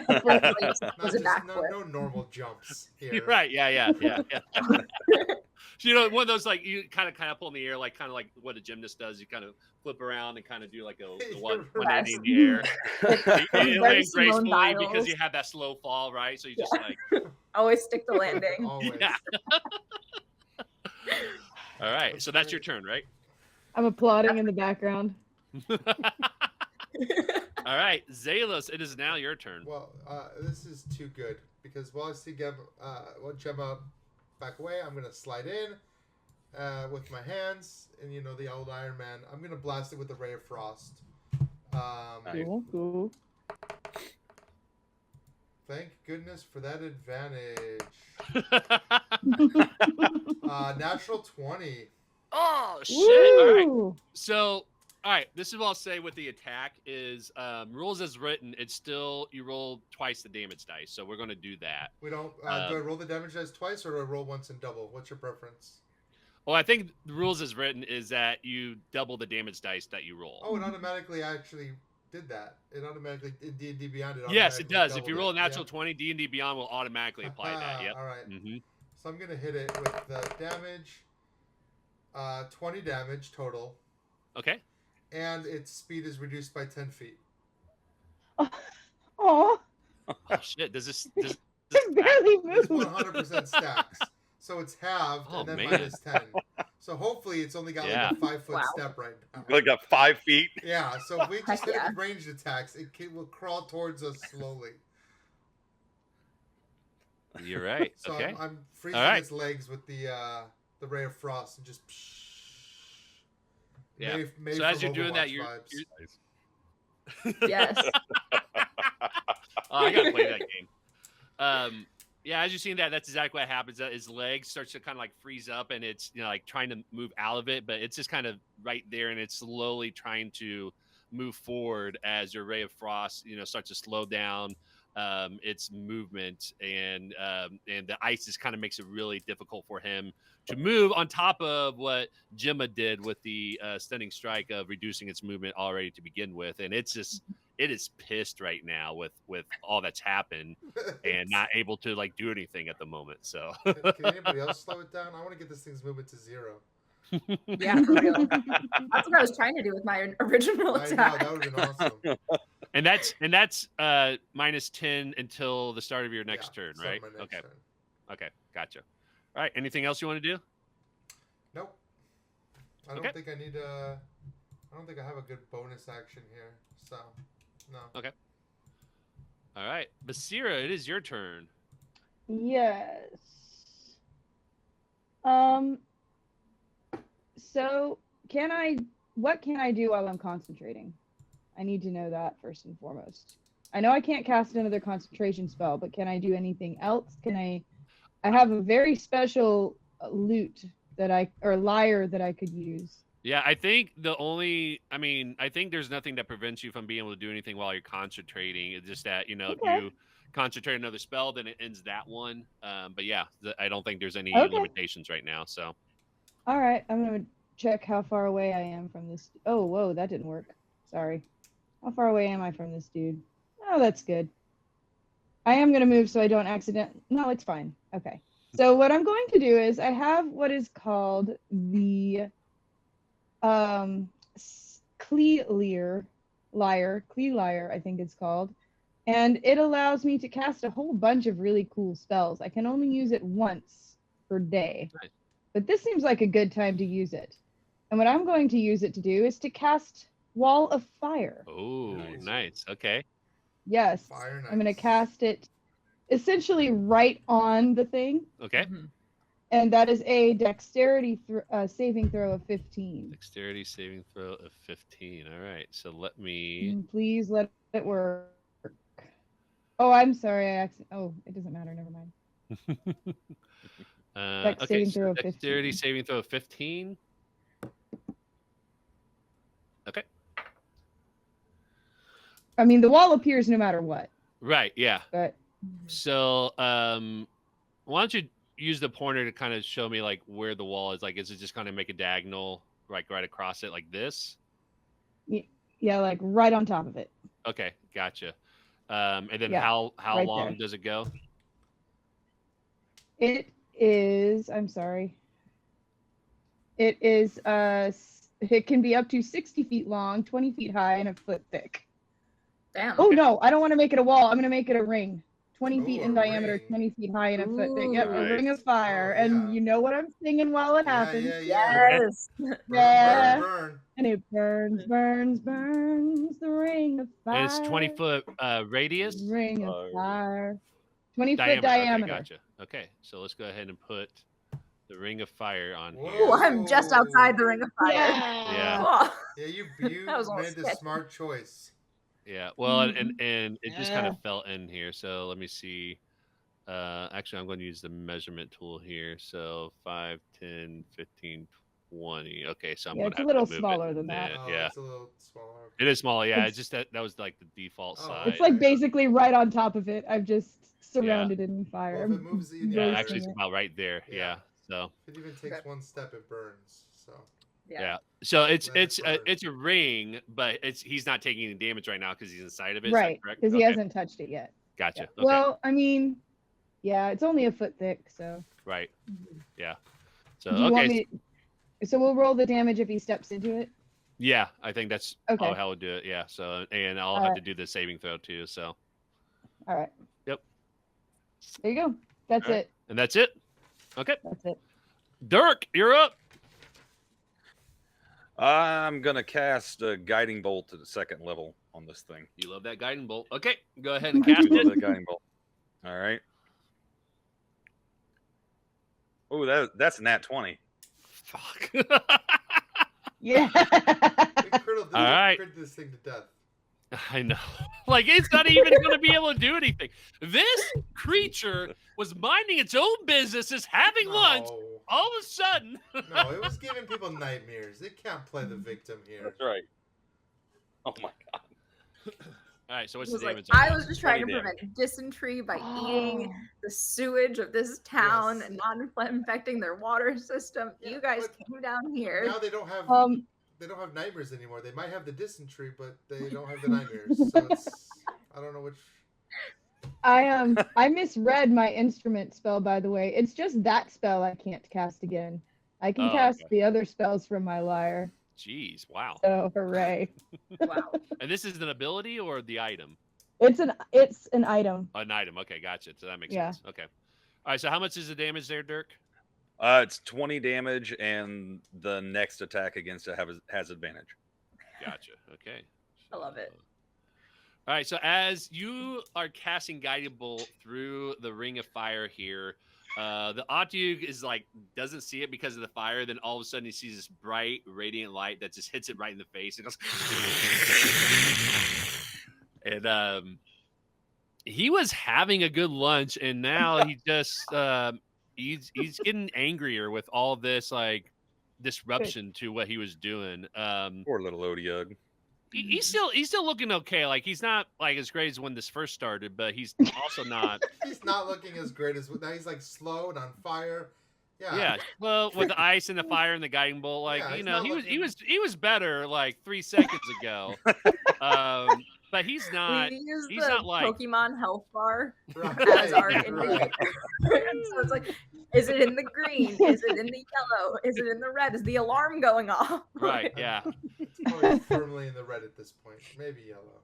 It is. I mean, it's seen better days, but it's definitely not. Let me say this: it's definitely not in the bloodied state. And Okay. Oh, really? bloodied in the 2024 rule book means that you have half your hit points or Mhm. fewer. Mhm. Mhm. Okay. So Okay. it's not bloodied. All right. Still in the green. Dirk, anything else? No, I don't think anybody needs anything else. No. I will say this monster is pronounced Otyug, by the way. I knew I recognized it from somewhere. It still sounds like an Otyug? IKEA footstool or Otyug. something. It does sound like an IKEA thing. Yeah. Yeah. Where's the pronunciation guide for that? It's not. They Google. released Wizards released a book called The Fallbacks this year, and I was listening to it on Audible, and they have a pet Otyug, and I knew it sounded. I was like, God, that sounds familiar. I will say this: I don't know if they have an exact translation because, like, Jeremy Crawford will call it Asimir and not like Asimir or Asimir. whatever. Like, Isn't it? yeah, you know, Asimir or whatever. Yeah, I've so always said like, Asimir, but that might be wrong. well, then there's like the sigil versus sigil Okay, conversation as start well. with Right. that. Yeah. In So I think 5e it's tools. whatever the DM wants to say, right? So I'm not Yeah, going to remember in that, 5e Derek. So it's tools, gonna be you can hot go you. That's press, fine. like the audio button next to a title for something, and like Laura Bailey Oh, will that's pronounce it cool. for you. That's really Oh, cool. that's awesome. What is this? It's cool. It's 5e tools. It's the like 5e wiki. Yeah. Oh, that's awesome. That's really cool. Yeah. I love which Warren is Bailey, cool. And so it's always definitely have like to do that. it's like Matt, Laura, like Marisha. Like Oh, it's that's just so like cool. the Critical Role cast like pronounces it for you. Oh my gosh, I'm gonna have to do that now. So, It was funny. all right. So Dirk's turn is over. Mhm. Yes. Is now the Otduke's turn. Let's see Good. here. It is going to move. Oh, it's attached here, so I'm going to detach Yeah, you can't bring the the Ring fire of with Fire. No, you. I can't. Ring of Oh, fire. God, All right. that would be That would be awful. horrible. Yeah, it is going to go 5 feet, and that's the maximum it can do. Yes. Okay, Fantastic. so Singed. dexterity saving throw is It's 15? yeah, Dex 15. okay. Gotcha. Okay. And what's the damage? Oh, so okay, it's hold on, I'm rolling. 23. 23. Okay. 23. Awesome. So as it steps closer to the ring of fire, it lands like right into the arch of it, and it's like grimacing from the fire a little bit, but it doesn't seem like it could have been as worse as if he succeeded on that dexterity saving throw. So he only took half damage from that. Let's see here, and then. So this thing doesn't have like a reach.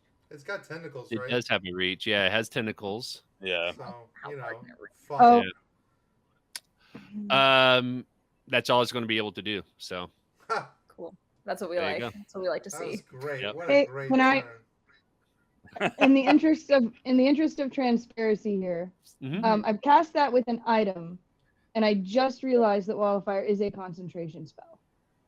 Okay, so So everybody. it would end heroism, and your temporary health points go away. Okay. Okay. Sorry. I don't think I they didn't were pay really close enough relying on it at this attention. moment yet. So that they go away, or we don't get No. any more? Go They away. go away. Oh, okay, When the spell ends, they go away. gotcha. Okay. That makes sense. Okay. Cool. Is your wall of fire hot on both sides? Is my wall of fire hot on both sides? What a great question. Oh, Give me do a we second feel the heat emanating from the to other end? research that for you. Yeah, where I'm like, can I punch through it and Oh, not yeah. get burned, or should I Oh my use God. something? Only one side of the wall deals the damage. Okay. The other Punch side So- deals no damage. Punch through the Yeah. flame and carry Okay. the Can flame I punch forward. through the Yes. flame? Through the fire and the flame. So I have advantage to punch through the flame, Yes, right? Okay. because of the guiding bolt. Yep. Okay, that's 12 plus, so it's a 17 to hit with the first attack, Okay. and a 23 to hit with the second attack. Nice. Okay. Go ahead and roll the damage, and we'll see what happens. All right. And I just heard my garage door go up, so my husband will probably like walk through awkwardly, since I'm on our basement level. Just FYI. That's fine.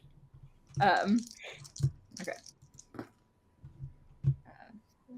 So that's 8 points of damage, and then I'm going to use my bonus action to take the disengage and like run back over here. I love the visual. Of course. Running back. Like, Hop in Bye. that's Muhammad Ali style. Yep. mhm. Float Float like a butterfly. Sing like a bee. Yeah. So as Gemma goes up to attack the Otduke here through the fire, she lands both blows really quickly, like right through the fire. The Otduke didn't see it coming because obviously it's kind of obscured from the flames and everything like that. He saw something coming a little bit close, but you were able to time it so that way when the flames kind of like dissipates away from each other, you like hit right in between the flames while through. you're training. Yes, exactly. So Yeah. yeah, so he gets it 8 points of damage fully on, and then you disengage and run away, and that is your turn, correct? That is my turn. He has full movement now, though. Okay, Sounds good. Well, minus 10 because Xelos, but Right. Yeah. but now that his turn is So starting, then minus it's going to 10, be but- back movement. Yeah. Yeah, so. right. My turn's gonna be here before he's done. All right. Let's bash this thing with something. Okay. How about a lightning bolt? Let's just do it. Let's start a lightning bolt. Okay. Because this thing hasn't been hit with enough elements yet. It's got fire, ice. Let's do some lightning. Right. Yeah. So, Radiant. Oh, Radiance, yeah. Yeah. So this is basically a straight line of lightning that comes from my hands out to hit it. It is a dex save, dex 15 save. Okay. And how long is the line? The line is 100 feet long. Okay, so I would say it probably reaches it. So, Yeah, I'd say that's probably less than 100 feet there. all right. So 100 feet is quite long, actually, and it's 5 feet. It width. is. It's a huge line of lightning. Yeah. So it's probably gonna go there. So 15 dexterity save. Yep. Okay. Go ahead and roll damage because I'm assuming it's half if it's successful, right? That's right. Okay.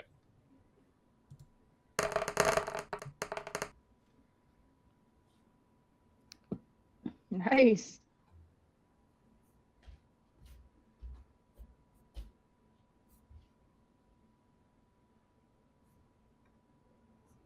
Did you roll? I did. I was waiting to see if you failed or not.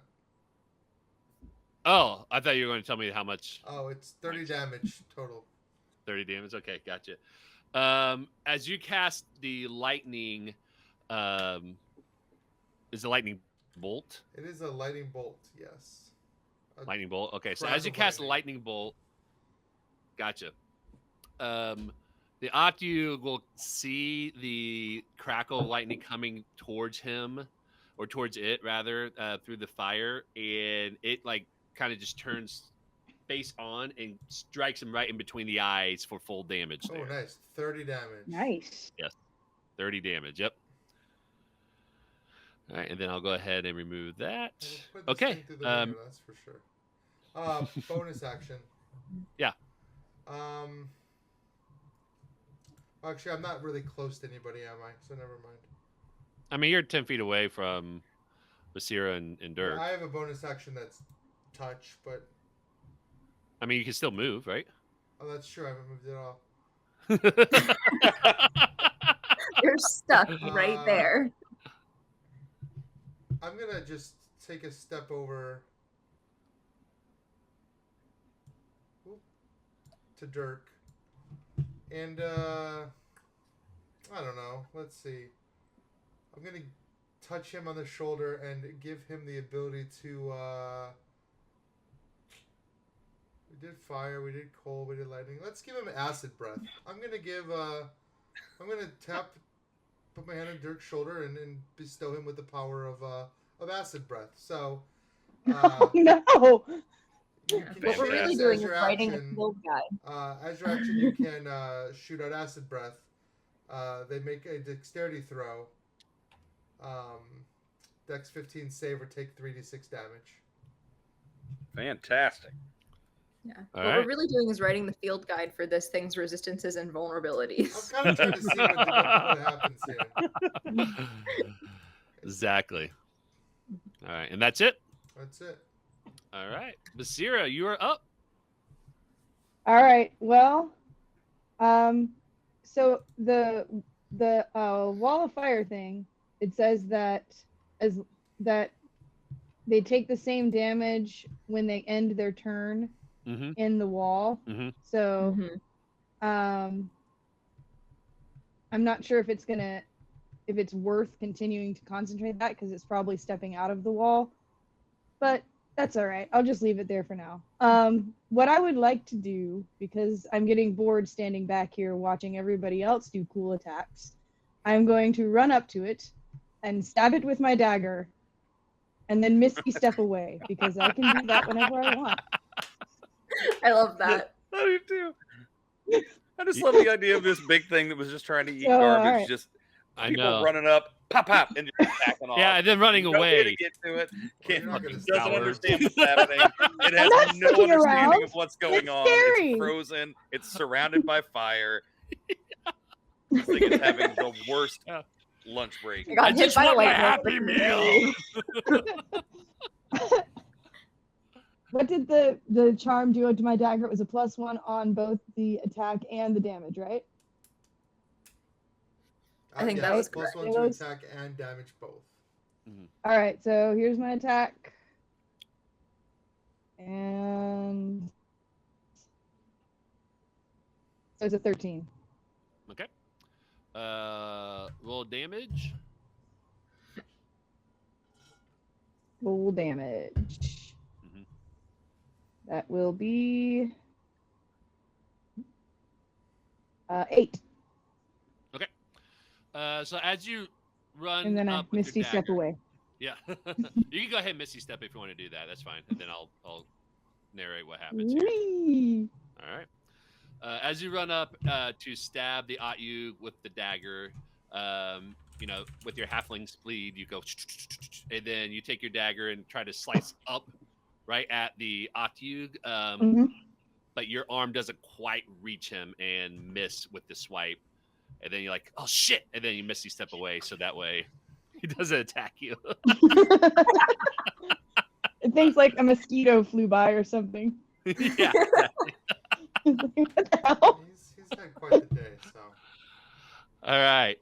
I'm assuming Vasira, that's the end of your turn. Yeah, that's it. Derk, you're up.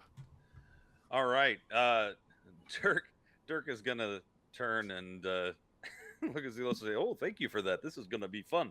And I'm going to cast Spiritual Weapon as a bonus action. And I'm gonna go ahead. I want the Spiritual Weapon right in this area here. Okay. Nice. My Dirk's spiritual weapon is just like a glittering, massive hammer. Yes. Okay. And I'm gonna go ahead and I'll take the attack with the spiritual weapon before I continue on with my action. Let me see if I have something that can represent that here. So it has, This will have to do for now. and I'll When go you ahead say and roll the glittery, damage. are we thinking sequins or? Like holographic. Like Stardust? No, we're not doing Steve. We're not doing candy canes. It's a hammer that a dwarf would use. Look, he's a moron, but he's not the joke. Okay. This is not Alois again. This is not a candy cane spiritual. Alois We're is doing not it. a joke. There will be no pony spirit guardians. We're doing this for real. All right. Now it All right. now So it did change where you have to have concentration for spiritual weapon now too. Uh-oh. yes, yeah, I don't concentration spells going right now. Oh no, yeah, I'm just saying now because 2014 it didn't Okay. require concentration. Now it does. So It makes more sense that it should. I know that's annoying. It is annoying, but it makes It sense. really does, but it was so broken before. yeah. Well, they've tried to It was- address a little bit of the brokenness. There's Mm-hmm. probably still plenty. Yeah, I know. All right. So you are. So go ahead. Yeah. Sorry. sorry, I rolled 18 to hit. It's a 9 damage for the spiritual weapon. Okay. All right. Well, with that, and this is like the sparkling hammer, right? Yes. You cast the spiritual weapon into that sparkling hammer, and as it appears, like it's like one fluid movement, basically, right? It's like it appears, and as it's and as it's materializing, it's like already kind of in its movement to attack the Otyugh, and the Otyugh is like looking around, going, and then smashes it right across the face, and it takes the 9 points of damage with that attack. Woohoo! Okay, cool. So Derk is also going to. What's the range on that acid breath? The range is 15 feet. Okay, cool. Hmm.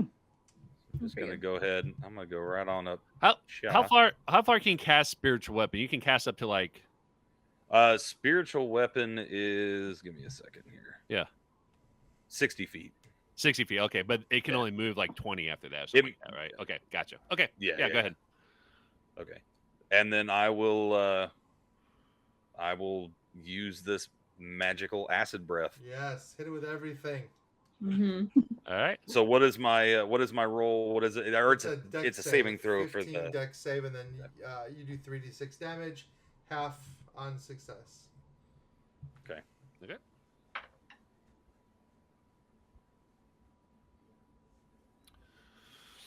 All right. And it's 16 damage from that. Gotcha. So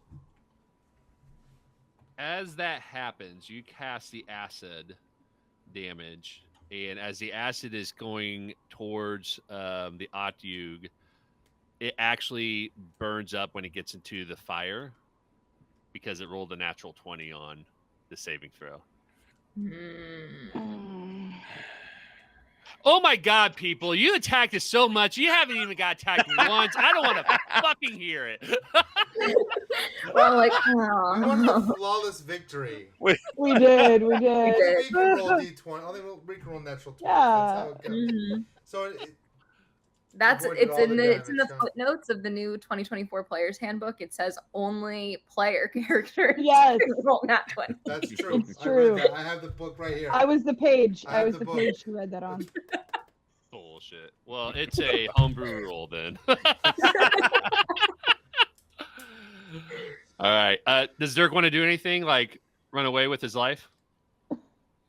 No, he's gonna just kind of face tank this thing for Yeah. here. I'm a little bit. He can only move 5 square or 5 No, feet. he's got his movement. No, not back. anymore. Oh, he's got his movement back. He's Yeah. defrosted. Changes things a little bit now, right? No, not really. Dirk's an idiot. He's here. We're in it now. Gotcha. Awesome. We're in it now. All right. It is the Otyug's turn. Now, Vasira, you said that it only takes damage if it ends its turn in the Yeah. fire, right? Okay. Yep. Gotcha. All right. So this creature will finally get a chance to attack. Does spiritual weapon have opportunity attack? Yeah, it will get a. I believe it does. Give me a moment. Okay.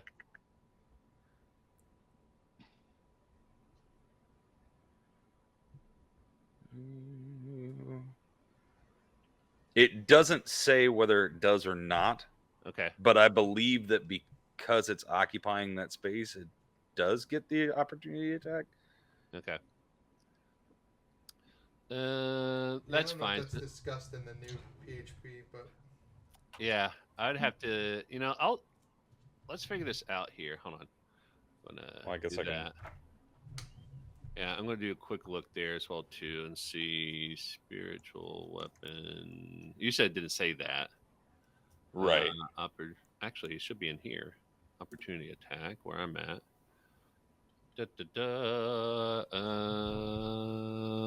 Opportunity attack.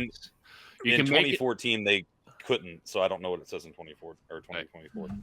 You can make an opportunity attack when a creature that you can see leaves your reach using its action, bonus action, its reaction, or one of its speeds. To make the opportunity attack, take a reaction to make one melee attack with a weapon or an unarmed strike against a provoking a creature. The attack occurs right before the creature leaves your reach. does a spiritual weapon count as part of your reach? No, it doesn't. I would say that it won't. Yeah. Well, and there's like a very clear definition when it says you. It says you as that you refers to the creature or object that the rule applies to in a particular moment of play. Yeah, okay. So we're going to say probably not then. Yeah, I would say not. Yeah. Okay. Gotcha. All right.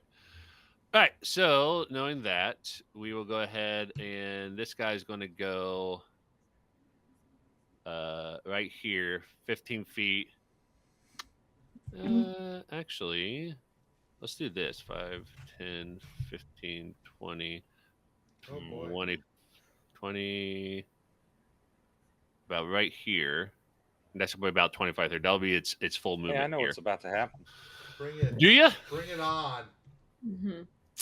Okay, I know so something bad's about to happen. This thing's Yeah. got 3 tentacles. It's got multi-attack. it's got 2 tentacles, Okay. but And it a does face. have 3 attacks. Oh, it's only 2 tentacles. Yes, but it does have Right. 3 attacks. Yeah, I you're was right. gonna say bite. It's got a bite, doesn't It's it? got a bite Mhm. and 2 tentacles with it. Ugh. Yep. So it And is it's going about to get to 3 people. yes. So it's going to do bite against Derk here, and then it's going to do a tentacle attack against Xelos and Vasira because its tentacle does have a 10-foot reach. Okay, so I'm going to Huzzah. I'm going to roll for all these. Derk, what's your armor class? 16. 16. Okay. Du-du-du.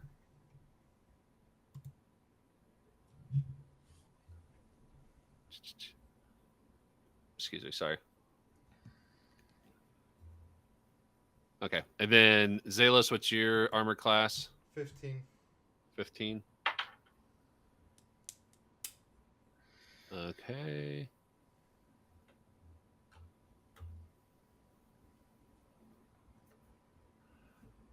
Okay, and then Vasira, what is your armor class? 14. 14. All right. Then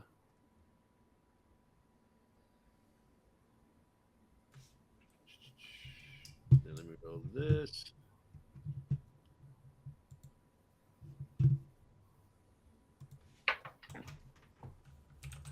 Okay, so as the Otyug comes through the ring of fire and finally is able to move, it positions itself right there between Derk, Xelos, and Vasira, and it knows exactly what it's going to do. On its way, as it's passing Derk, it takes its mouth and snaps over at him. But he must like not be around dwarves a lot because he just kind of snaps right above his head and completely misses him. Ooh, that was a close one, eh? Yeah. It takes its left tentacle and reaches out to Vasira to try to hit her. Vasira, go ahead and roll me a go ahead and roll me a D4 here. A D4? A D4, yep. All right.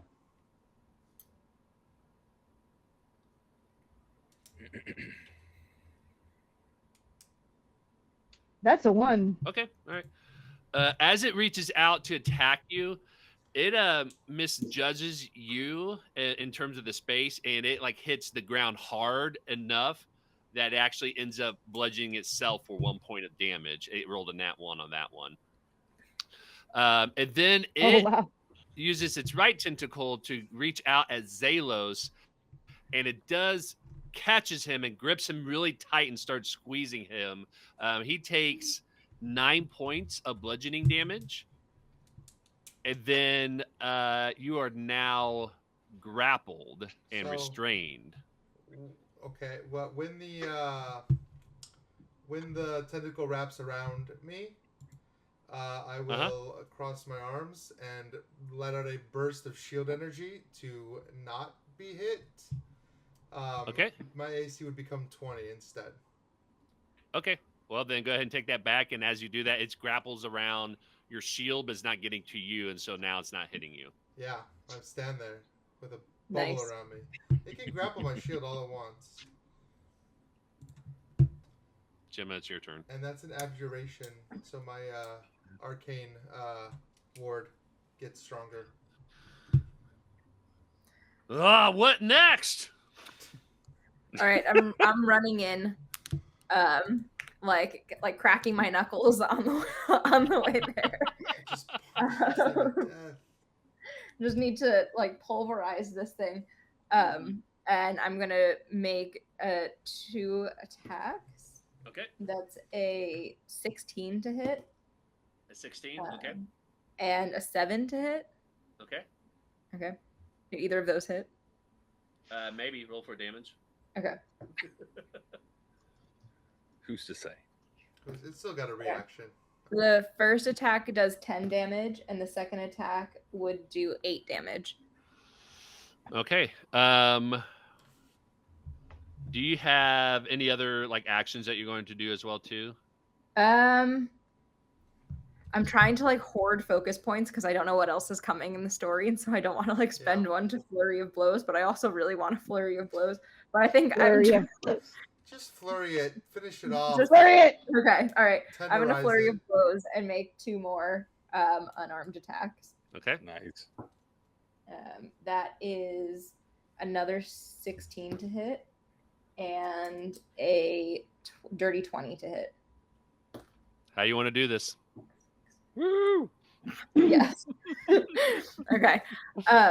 So do you need the damage rolls, or is it low enough that I? No, it's well enough. Like the first Okay. attack brought it down to 1 point, and then the fact that you succeed on one, like it's gonna take Aw. it. Yeah. All right, cool. So with my like first punch, I like make contact with one of the tentacles, and I like just like knock it out of the sky. It kind of like breaks off at its like where it connects to its body and like falls slack.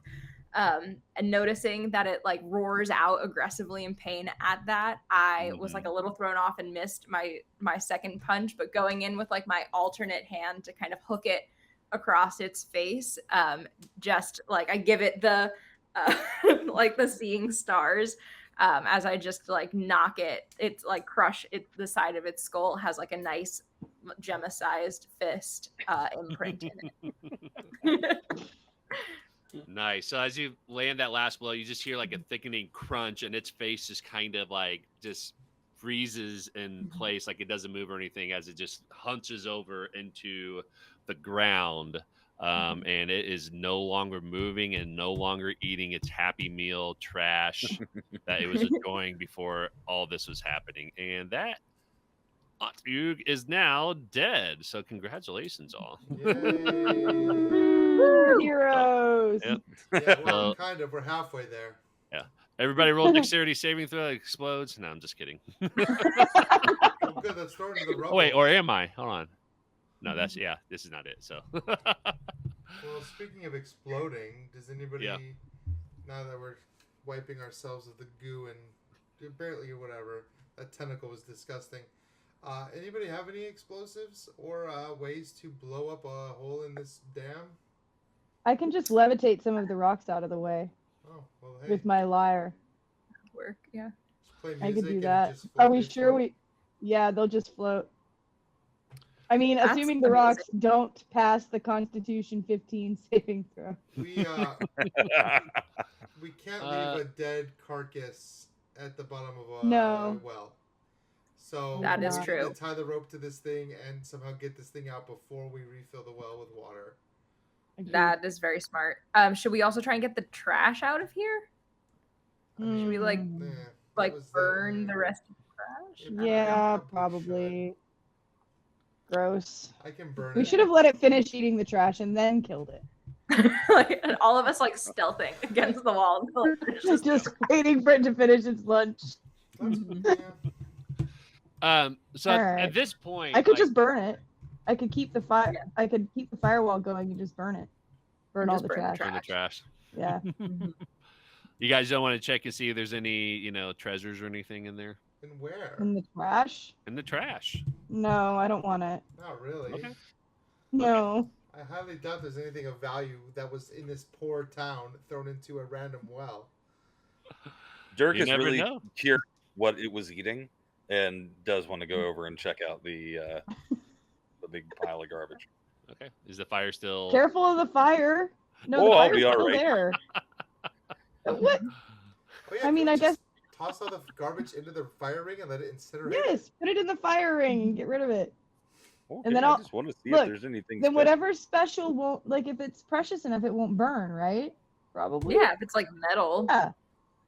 Sure. So Like, let it nothing burn the valuable trash, and then I'll burns. end the fire. I mean,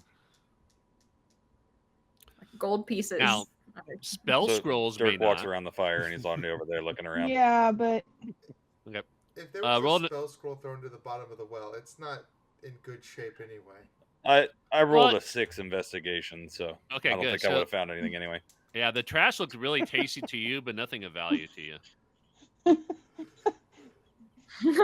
right, everybody do put it, the Dirk. trash in Dirk the is starting to fire. get it. He's like, I get it Everybody now. put I the get trash why in the fire. I was Yeah. eating. I mean, this is pretty appetizing over here. Ooh, there's an apple core with a little bit of apple left.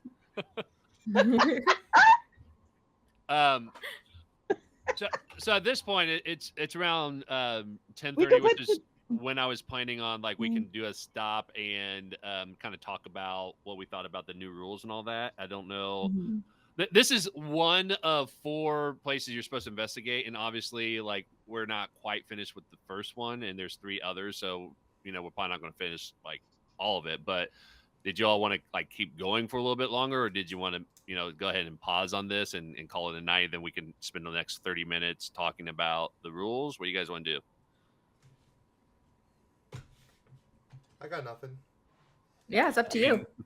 I'll do what everybody else Yes. wants I to want to do. keep going. Maybe a water break, but I'm liking this. I like this character. I don't want to say goodbye to this. I haven't played a monk in a long time, and around. this is good. We could lift the trash panda's body out of the well, or we could just burn it in the wall of fire. Can you levitate the body and just levitate it out of the well and get rid I of can it? only do levitate once Okay. because of my lyre. Okay. So would you rather I levitate the body or levitate the rocks? Probably the rocks. Okay. Probably the Alright. rock. So let's just drag the body over into the fire then and let it burn. Yeah. Yeah, let it all burn. But it'll smell delicious. I get hungry just thinking about it. Roasted trash panda. All right, so you're going to try to. Oh, you're levitating the body instead? No. I'm sorry. I Okay. didn't mean to do that. Oh, that's fine. Yeah. So you're going to try to levitate the rocks here. Yeah. Okay.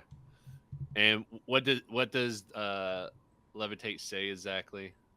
Okay. So you might not let me do it, but we'll see. So it says levitate one creature or loose object of your choice. So I can only do 1 rock. Right. All right. So that's not going to help. That's not going to help because it'll only let me do 1 rock, and I can only cast it once. All right. See. Derk, do you think do you can smash it? Dirk smash. You also don't- do you get advantage on like history checks with stonework because you're a dwarf too? On history? Yeah, I thought that's something that dwarves get, but maybe it's a subrace of a dwarf or subspecies. I get advantage on perception, but not history. History I'm proficient in, but it's an intelligence thing, so it's a +0. Gotcha. Is stone cunning still a thing? It used to be a dwarvish trait. Yeah, that's what I was thinking of. Yeah. I have stone. Give me a second. Let me get to it. Yeah. Stone cunning. That's like under your features, right? Mm-hmm. Yeah. So it says what? It's probably the same. They probably do. You get tremor sense within a range of 60 feet for 10 minutes. Must be on. Oh, that's touching him. right. Yeah. Also, it's supposed to be on natural or worked stone surfaces. I don't know. Right. It must be touching. Use this tremor sense, and then you can only use it like 3 times per long rest. Mm-hmm. I mean, if you think that I can do something with the rocks, I'm all for it. I think we just need to move them. I could do a divine intervention and see if my god will remove these rocks for me. Actually, that might be fun because divine intervention is different in 2024. Yeah, that could be cool. All right. We might not have another use for divine intervention in the one shot. Yeah, hang on. Let me get to it here. Oh Lord, move these rocks. Oh, where are you here? Everything's so different. A creature with tremor sense can pinpoint the location of creatures and moving objects within a specific range, provided that the creature with tremor sense and anything is detecting are both in contact with the same surface. Oh, okay, gotcha. Interesting. Okay. Man, I don't even. There you are. You're into actions. Right. Maybe. I'm not even seeing it. Did we on move the here body anymore. to burn yet? Oh, Did we we should- move the I can body help over? drag the body to get burned. All right. I'll help you with that. I'm not very Not strong. like this. I'm not the strongest, but maybe together Yeah. we can do it. Where would divine intervention be at? It used to be under like actions, but now there's just channel divinity.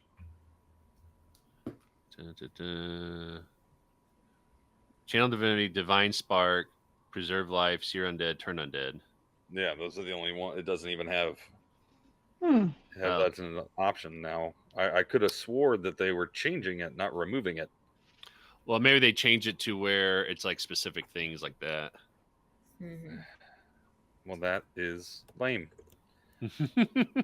It was so much more fun to have like an RP moment of Yeah.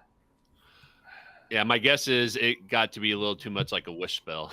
yeah, but I mean, it's such a like you have to roll a 1 to a 10, like below a 10 on a D100. It's right, but yeah, it's still, okay. yeah. All right, well, I guess yeah, I we don't better think. get to Yeah, I moving think they these got rid rocks. of it. Yeah, so yeah. Yeah, if we can do it with magic, then I say let's do it with magic. So what kind of Yeah. magic are you doing? My magic won't work. Oh, My magic will only lift Yeah, one rock. you only live from one rock. the big one at the bottom. Yeah, let's just get to work then. And so all the smaller ones fall down and continue to block it.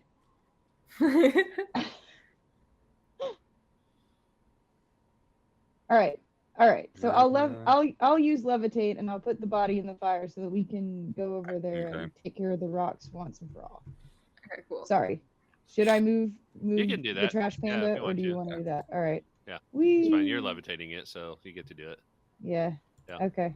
It's in the fire now, burning. Okay. All right. And then you guys are going to try to take the rocks out, correct? Yes. Yeah. Okay. Gotcha. As you all are starting to take the rocks apart and remove it, all of you will need to roll a dexterity saving throw. Oh crap! The water's so gonna come it's- shooting at us. Derk, you're going to be able to roll with advantage with your tremor sense as a dwarf. Cool. Dex save. Got it. Wait, dex save. Yeah. Oh my 17. God. 17, okay. At 20. Got a 12. Rolled really bad. That was a 9. A 9. He's Okay. dumb, but he's 9. Okay. Let's see here. Wait. Do I? Okay. Do I see? I don't see what's happening. All right, fine. I was like, Misty Step. I can cast Misty Step at whenever I want. So I was gonna be like, woo, Misty Step out of the way, but I don't see what's happening. So Right. Yeah. Can you cast that at will as a bard? I can cast it at will because I'm wow. Fey touched. That's really cool. Oh, I have nice. a Fey touched feat. Yeah. Oh, I can Fey touch. cast Yeah, Misty yeah, Step that's at right. will. Yeah. And that is that because of Bard or College of Glamour? It's College of Glamour. Oh, gotcha. Okay. Yeah. Yeah. College of Glamour is really cool. Mm-hmm. Do sorry. Before any of that happens, using that tremor sense, would I be able to tell about how much water is behind these stones? I think it says. Let me see here. I just looked it up. I forget what the exact wording or phrase of it was. I think it says creature, and let's see here. You can. It says you can. Oh gosh, come on! I wish it just took me straight to the thing instead of just the page it's on. You can pinpoint the location of creatures and moving objects within a specific range, provided that the creature with tremor sense. So it just says like you can pinpoint the location, but it doesn't say like you can tell like how much of it is. I guess the reason why I was curious is I can cast Create or Destroy Water a 3rd level and get rid of at least 40 gallons. Right. I don't know that that would be nearly enough to, like, just the first little bit, just enough to get people an extra second to get out of the way. So this is what I would say is that because you all said you're removing the mocks, and I've already said this, like, I feel like that's metagaming to go back and try to say, like, well, I'm going to do this to try to help prevent that from happening, because you didn't necessarily do that before I said. Well, look, that's fair. And I don't even disagree with you. So, I suppose. No. Okay. So even though I was thinking it in my head after you said we had to make a dexterity saving throw. Keep talking, because I think you're just making more points for me. I am. So Vasira is the one that got the 9, right? Yeah, that's me. Okay, gotcha. So as you all are pointing out the rocks starts to tumble down a lot quicker than you all were expecting.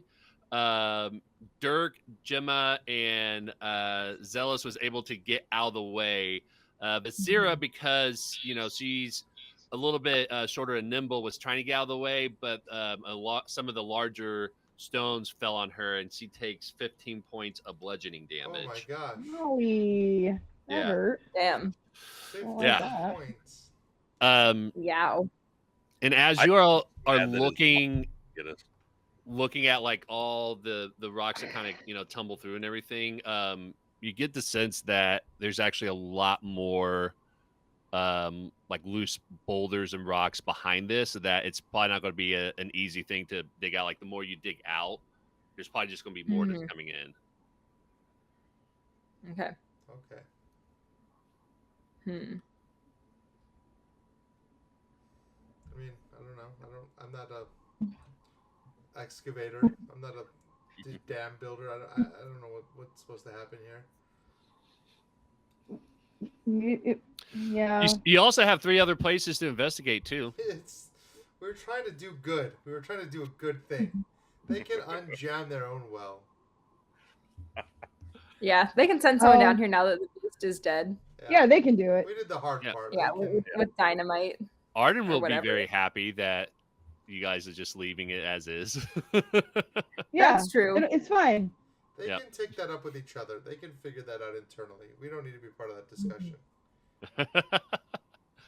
We did the thing. We got rid of the thing. It's above our pay. It's above our pay grade. It is. All right. So you all want to go to like a different place to investigate, or? Yeah.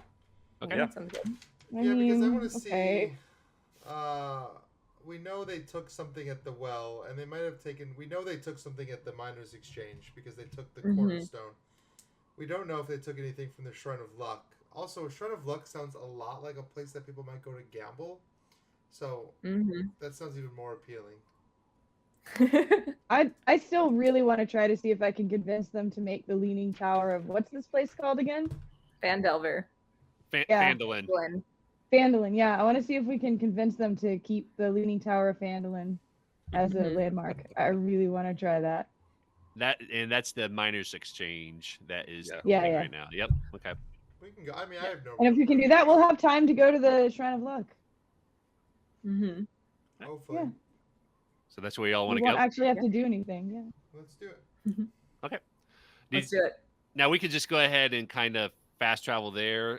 We don't have to go back up to Barthren's provisions if you don't want to really. If you just want to like get out of the well and just leave and just move on, you can do that. Just, we'll go and whatever. Yeah, we'll just go. Okay, gotcha. All right, so as that is happening, you all are on your way to the Miners' Exchange, and you all walking through the streets of Phandalin, and as you are walking in there, you all of a sudden see these 3 creatures pop out of nowhere, and they surprise you. And so you all going to be rolling at disadvantage, and we're going to be rolling initiative now. Oh, all right. Straight into another one. Can I assume that we took a little bit of a breather? I mean, you guys didn't say that. We've been down there for a long time. Does that qualify as a short rest? I don't know how long it has But to be. you also were moving rocks and burning a creature.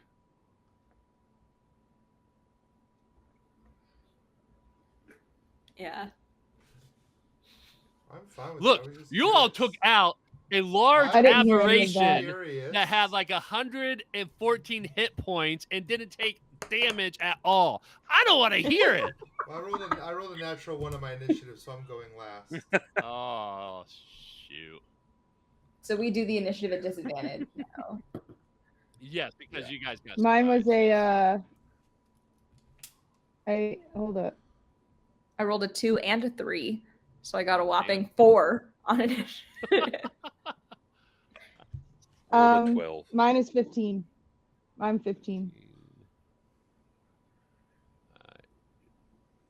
Derk is 12. Xelos, yours was a 1. Not one. Wah, wah. That's So a these bummer. things look like goblins coming at us, or what do they look like? Yeah, so I could describe the goblins to you here real quick. So this one here is so all three of these are goblins here. Okay, so these two look like they're pretty similar in the sense that they seem to be your typical goblins. This one here, I mean, you guys have fought enough goblins in the past to kind of get a sense of how they are. This one looks very different than the other ones. You can kind of see that its skin is a little bit of a darker green tint, and you do notice that it has a little bit of magic coming from his fists as well. Okay. All right, so now I've got to weird roll. magic goblins. Yeah.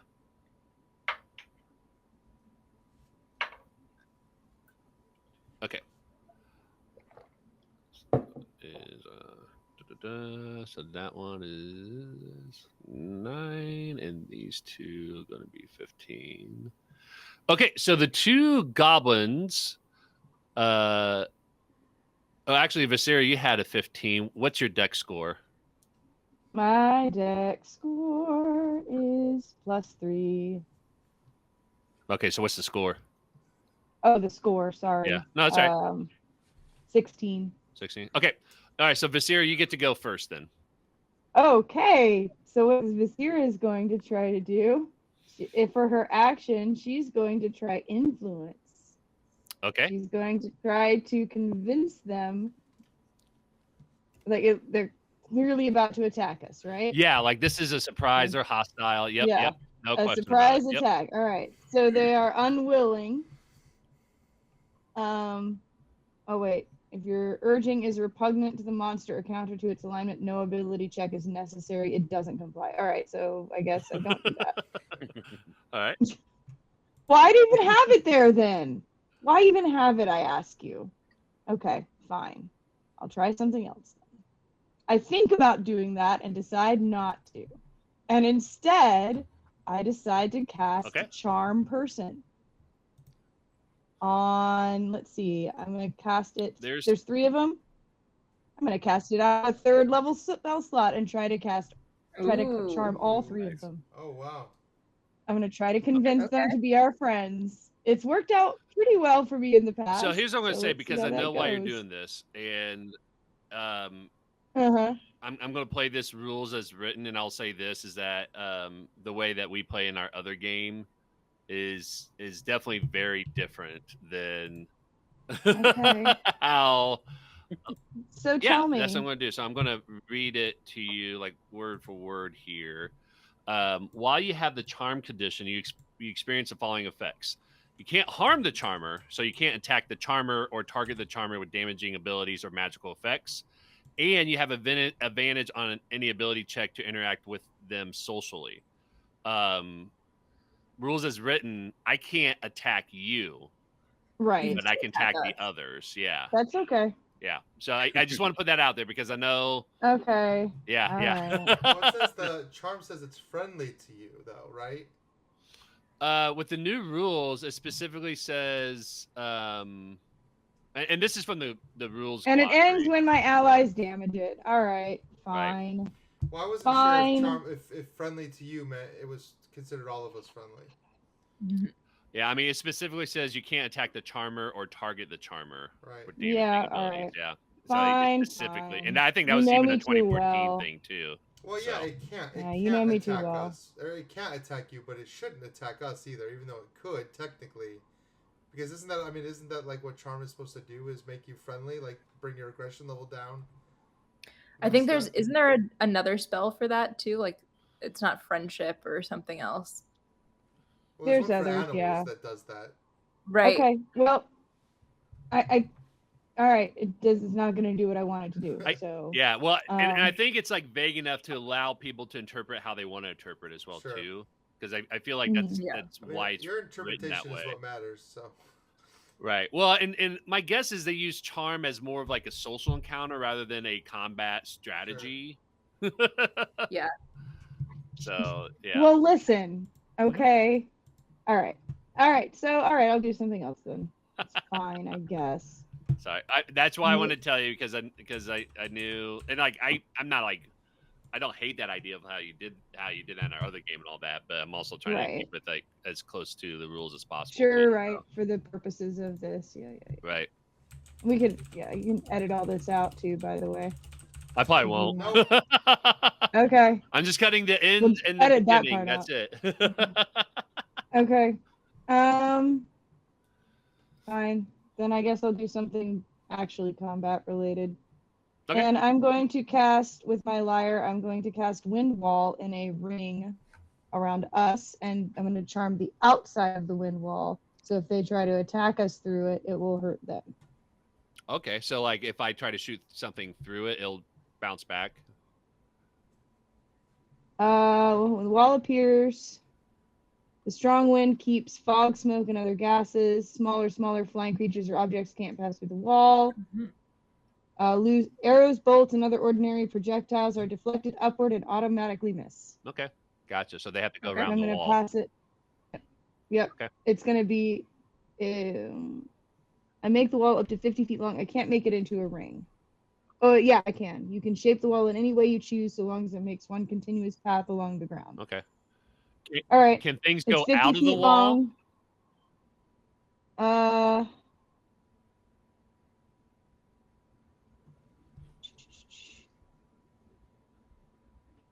Like, does it say specifically things can't go like? It doesn't say. It doesn't say that. Is it It worded doesn't like mention through that. it, or how's it worded? The strong wind keeps fog, smoke, and other gases at bay. Small or smaller flying creatures or objects can't pass through the wall. Loose, lightweight materials brought into the wall fly upward. Arrows, bolts, and other ordinary projectiles launched at targets behind the wall are deflected upward and automatically miss. Okay. Boulders hurled by giants or siege engines and similar projectiles are unaffected. Creatures in gaseous form can't pass through. So the way I would interpret it, and I'm open to discussion on this, but it seems like if you cast it in a circle around you all, then any sort of attack you try to do to go through it won't go through as well because it's saying through it and not like in or out necessarily. Right. Well, projectiles. It doesn't seem like it affects magic. Okay. Like, I don't know if guiding bolt would be affected by it or lightning bolt because they're not objects. They're not they're physical elements. projectiles. Yeah. Okay. Okay. Yeah, if you want to do that, we can do that. And All right. And where and you want to create a circle, where you want the circle to go? The components are funny. It's a tiny fan and a feather of exotic origin. Get out a little I love fan. the components. Tuck a feather in my hair. So where you want the ring to go? It's gonna go around us.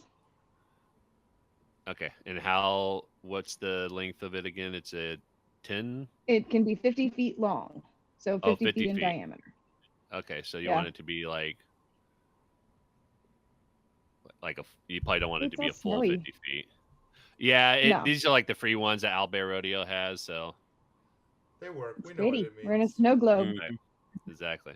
Okay. So I have at 30 feet. If you want to go like smaller or larger, you just let me know. I think it's fine the way it is. Okay, gotcha.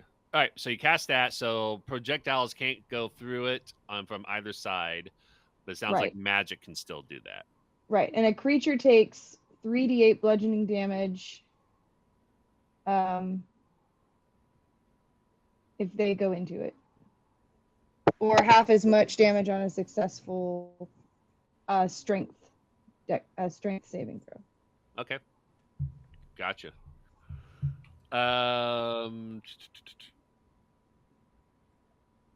Okay, and that's it. Yep, that's it. That's all I got. Okay, sounds good. Cool. All right, it is going to be the goblins' turns.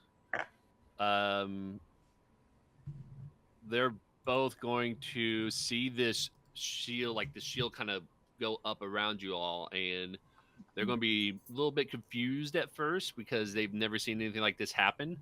And so they're both going to try to attack with their short bow, and they just automatically miss then. Right? Yep. Mm-hmm. Okay. Gotcha. So they both see that. It'll miss. And then let me see here. They are going to...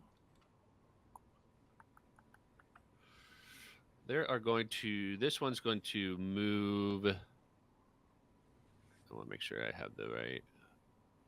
5, 10, 15, 20... That one's going to move right there. And then this one is going to move a little bit closer. Now, it's not the majority of the square, so it's not like going through it yet. But it's going to stop like right outside of it. So, and that will be their turn. And then Derk, you are up. Okay. So I'm going to take a step here. Mm-hmm. And I'm going to cast Spirit Guardians. Okay. And I'm going to, of course, make all of us. Why are you rolling damage already? Stop it. So all of us are going to be unaffected by it, and it's a 15 feet sphere emanating from me. Okay. Cool. Emanating from you. Nice. All right. So Right. that would be 15 feet in all directions around me. Oh, so it's 15-foot radius? Yeah. Yeah. Nice. Oh, Whoa. okay, that's different because if it's radius, then yeah, it's larger, but it's Yeah, it doesn't say 15 feet. It It's says 15 feet radius.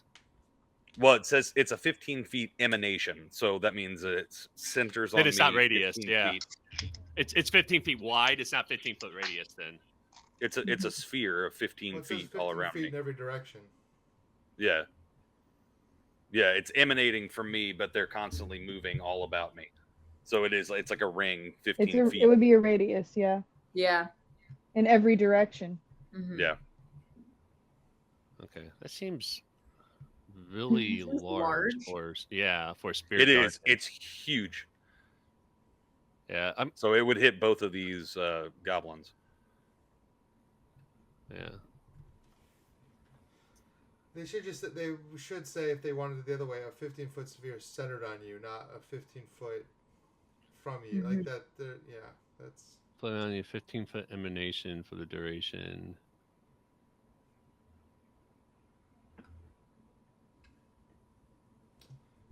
That's why. Yeah, that seems really. Specificity matters. Skins in straight lines for a creature or an object in all directions. The effect. Yeah, I mean, in all directions makes it seem pretty clear. But Yeah. Yeah. But that's just weird how they phrase it because it's usually like if it's radius or just like Yeah. how wide it is. I'm So- pretty positive in the 2014 rules it just says radius.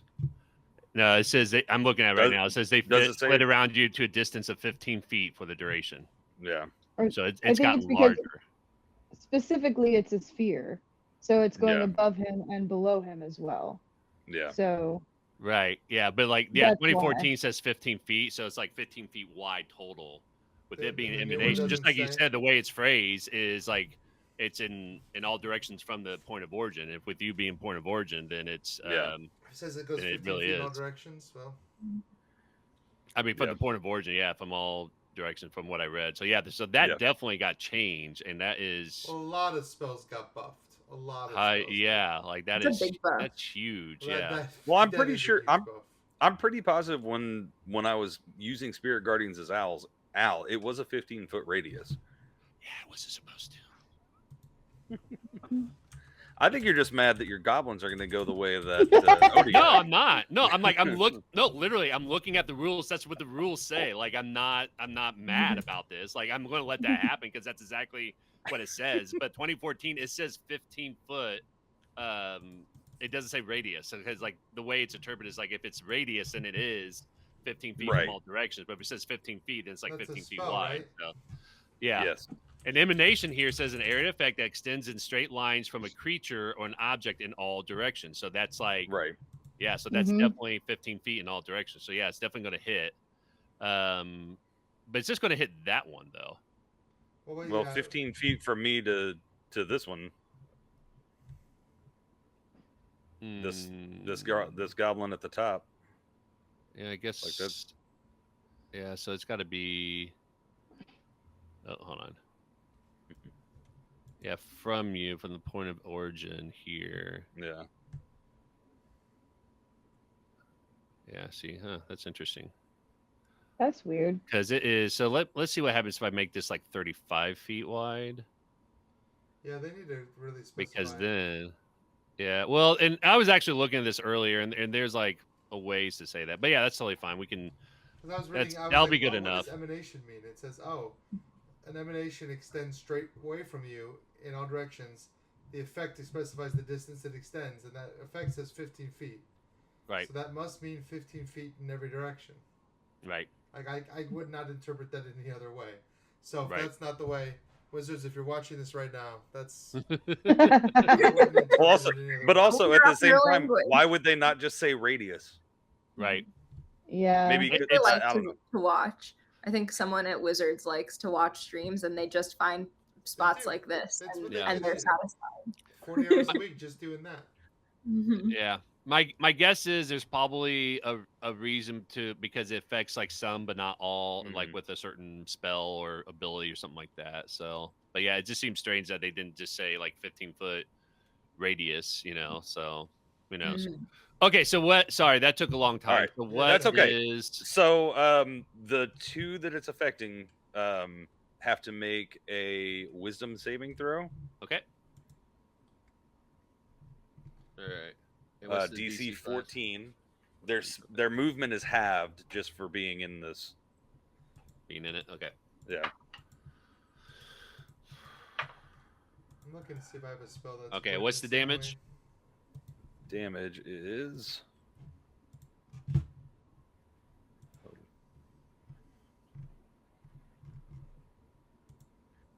It's only 5 damage, Okay.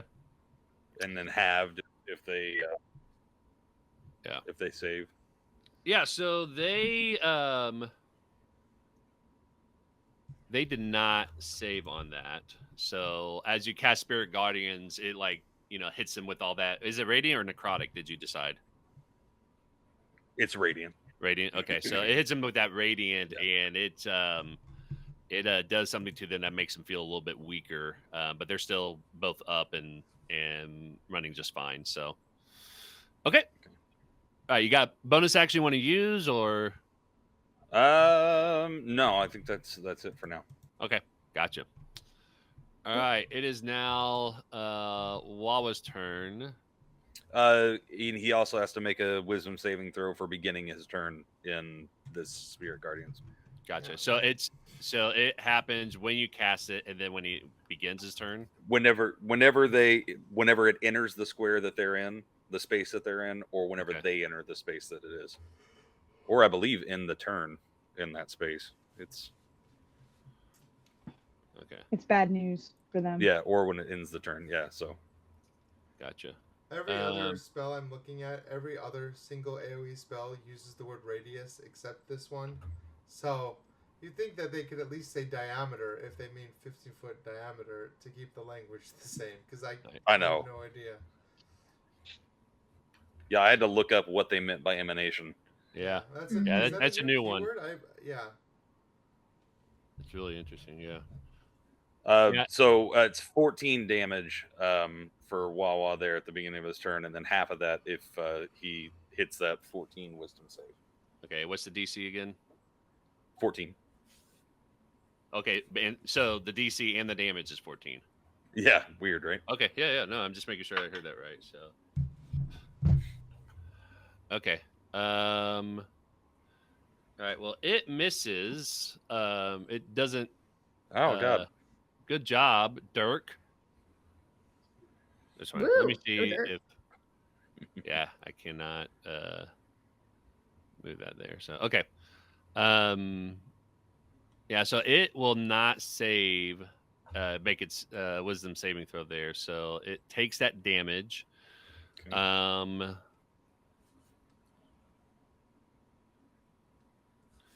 And it is going to. Speed is halved. Right. And it is going to. Come on. It's going to go ahead and just kind of go. It's probably going to go this way, actually. And. No, sorry. It's going to go back this way. It's going to stay right there. And.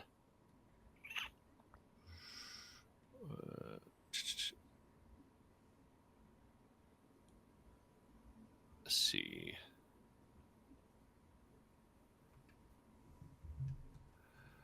It is going to look at you, Vasira, and it takes its hand and kind of puts it up to its head as it's staring at you, and then it's just going to go, and this energy just comes out of its hand and goes directly towards you and hits you. You have to make a strength saving throw. Oh, that's not good. Oh no. Yeah, that's I my am not weakest attribute by A far. strong being. 14. 14. All right, so it actually passes over you. It seems like it doesn't even affect you at all. So you are safe there. And that's going to be it for him. So, Gemma, you're next. All right. Okay. Punch, If punch, I punch. walk out of, I guess I don't have to walk out of this thing because I can just be over here Well, that's me. and punch through, right? Yeah, that's That's me. Vasira. That's Oh, me. oh, yep, you're right. Mm-hmm. I can be over here. You were like back here. Yeah. Yeah. And poke through. Sorry, the character I play on Thursday nights looks like Vasira, and so I was like, moving her. Gotcha. Cool. And then I'm gonna punch twice, as one does. Now, Vasira, does Gemma have to do a saving throw? She goes through. Oh the... yeah. Yeah, it's not friendly. It's Okay. just there. So the saving throw on that, sorry, is strength 15. Strength 15. Okay. Mm-hmm. All right. I got an 11, so I will take some damage, which is okay. Okay, I'll tell you what the damage is. It is 13 points of bludgeoning damage. Okay. Cool. Awesome. Alrighty, now I'm going to punch twice. That is a 16 to hit Okay. and a 12 to hit. All right, go ahead and roll damage. Roll damage. Let's see. So damage from the first attack is 4, and damage from the second attack is 5. So how does this look like when you kill this goblin? Nice. Love this. Love this part. I I wish that my fists could do like repelling blast like warlocks, because I'd love to just like punch it back 5 feet. Yeah. And maybe because it's dying, that's okay. That I can just like channel my inner force You just do into the- my To fists. the short Yes. punch, then it flies backwards. Yeah. Yeah, it's like and it like like flies backwards 5 feet. That'd be really cool. Yeah. All right. Well, as you do that, that goblin's now dead, and yeah, this is what we'll do here. He does get. We'll just say he gets flown back like so hard. Yeah. It's so He's so hard. nimble and everything. Like he wind- hits this wall like Yes. a fly being splattered on the wall, and it just like Nice. I love flattens up, like so its bones are like broken Just up, and the skin is like the bones are protruding from the skeleton and everything, and That's its skull awesome. got crushed. That's how hard you hit it. We just walked I into love an it. episode of The Boys. Like, what just happened? Exactly. Yeah. You want to do anything else? I'm gonna hang out in our little protective sphere. I'm gonna move over this way so I'm not like in the way of it. Nice. All right. I'm gonna say channel the power of the wind to help me. Oh, great. There you go. All right. Xelos, is now your Yeah, turn. do I finally get a turn? Yep. My poor little that one.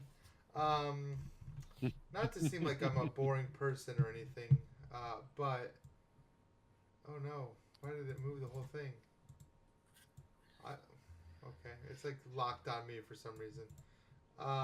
Okay. So what we could do is I'm going to right click on it and then hit. Oh, it doesn't say it's attached though. That's weird.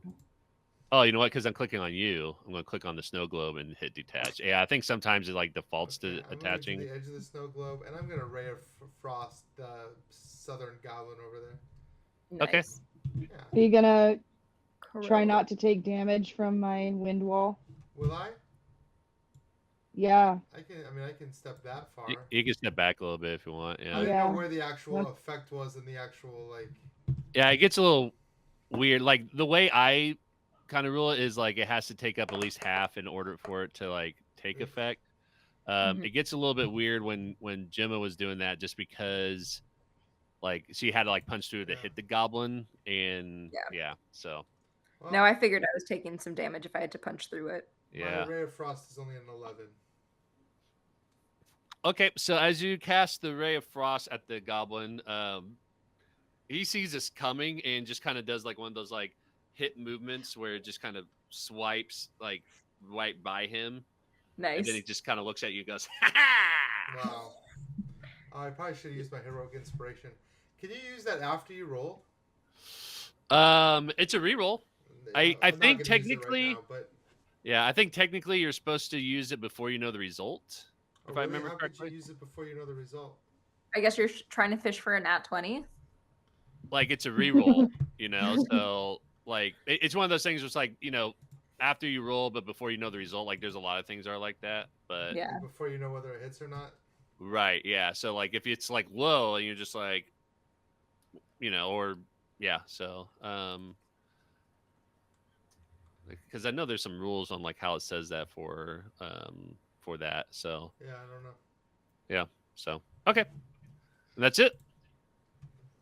Unfortunately, All right, Vasira, you are up. Yeah, I am. There's not a lot I can do since wind wall, I believe. It's wind wall concentration. It is. Okay. What about this one? Yeah, there's not a whole lot I can do. I can't throw a dagger from in here. Oh, you can't? Oh yeah, because it's No. projectile. Yeah. Yeah. I know, I thought Okay. about throwing a dagger. All right. I think. Well, we've got our spirit guardians, and they do pretty good damage. So I think I'm actually going to drop the wind wall because it doesn't seem like we really need it right now. Okay. And I'm going to do what I did with the trash panda, whose name I can't really remember. Otiug? Otiog. yeah, that's you? it. whatever I'm gonna it's say called. his name was OTO. Ollie. You guys never asked, but his name was Ollie. Ollie. I didn't want to know. Oh, his his name is Yeah, Ollie. in fact, when right. Gemma gave the landing blow, it has telepathy, and so it just kind of looks at it. It's like, my name's Ollie, All and right. then it dies. My name's So I'm gonna drop the wind wall. I'm gonna run up to Wawa, stab him with a dagger, and then Misty step back. Okay. Nice. That's what I'm gonna do. It's a very rogue thing to do. Not very really a bard thing. Right. But It works. I've kind of run out of attack spells. Right. So Is all the right. magic weapon still lasting right now, Ryan? No. The bonus? Okay, gotcha. So it's just gonna be a All straight right. roll. So I run up to Wawa Uh-huh. and I stab him Okay. with my dagger. Go ahead and roll. Do I still have? Oh, it's not still working. You said that. No, I don't. I mean, it's. Well, I mean, it lasts for an hour. Well, I that's a don't know how long 13. how much time is spent. 15. What? Okay. Go ahead and roll damage, and we'll see if you're successful here.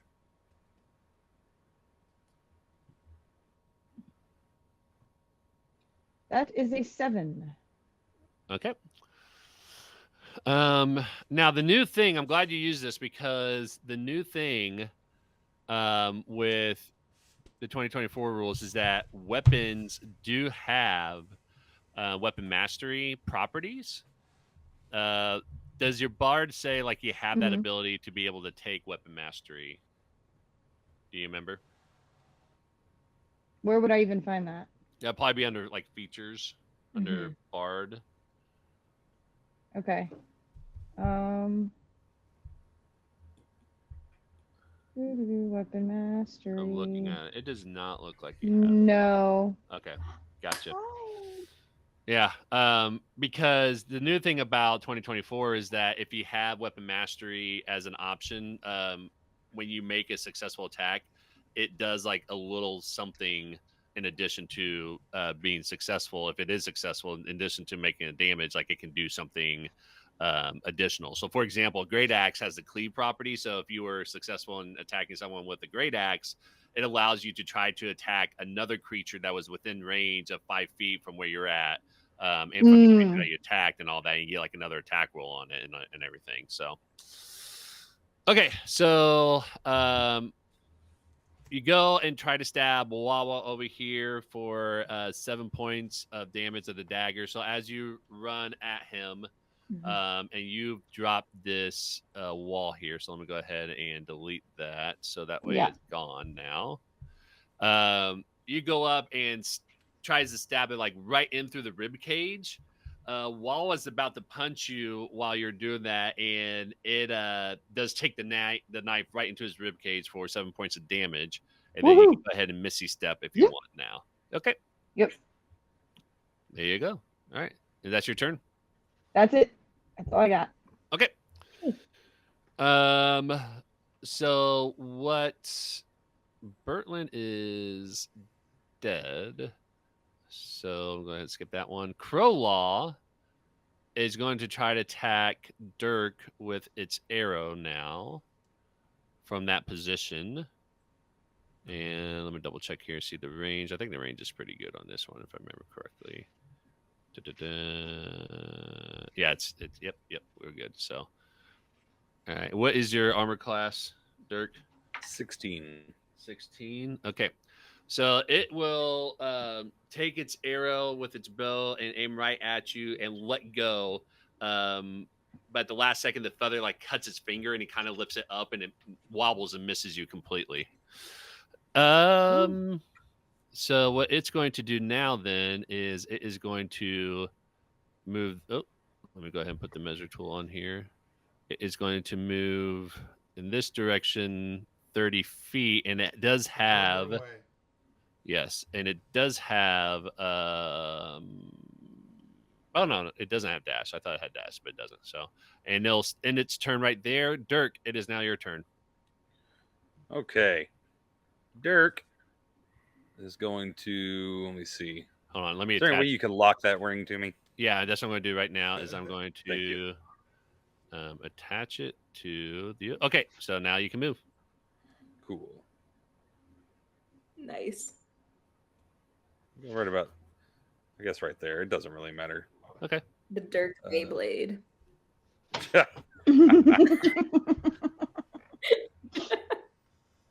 All right, so yeah, I'm gonna go there, and that is a.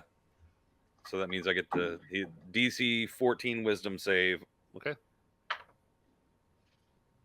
All right. What's the damage? 11 is the total, so half that if you say. All right. How's this look? Woo! So the spirit guardians floating around me are just kind of angelic dwarves, like my ancestors, Nice. and Aw. so they are flying around. I love it.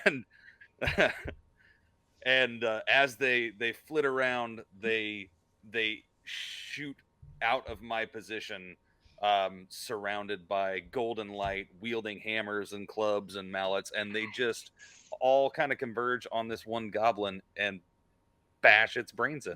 Yeah. I love that. And as that's happening, the goblin there is going, "So many damn dwarves!" And that's the last thing it says as it gets bashed in. Nice. All right, so now that goblin is dead. And so now when I take an action, Yeah.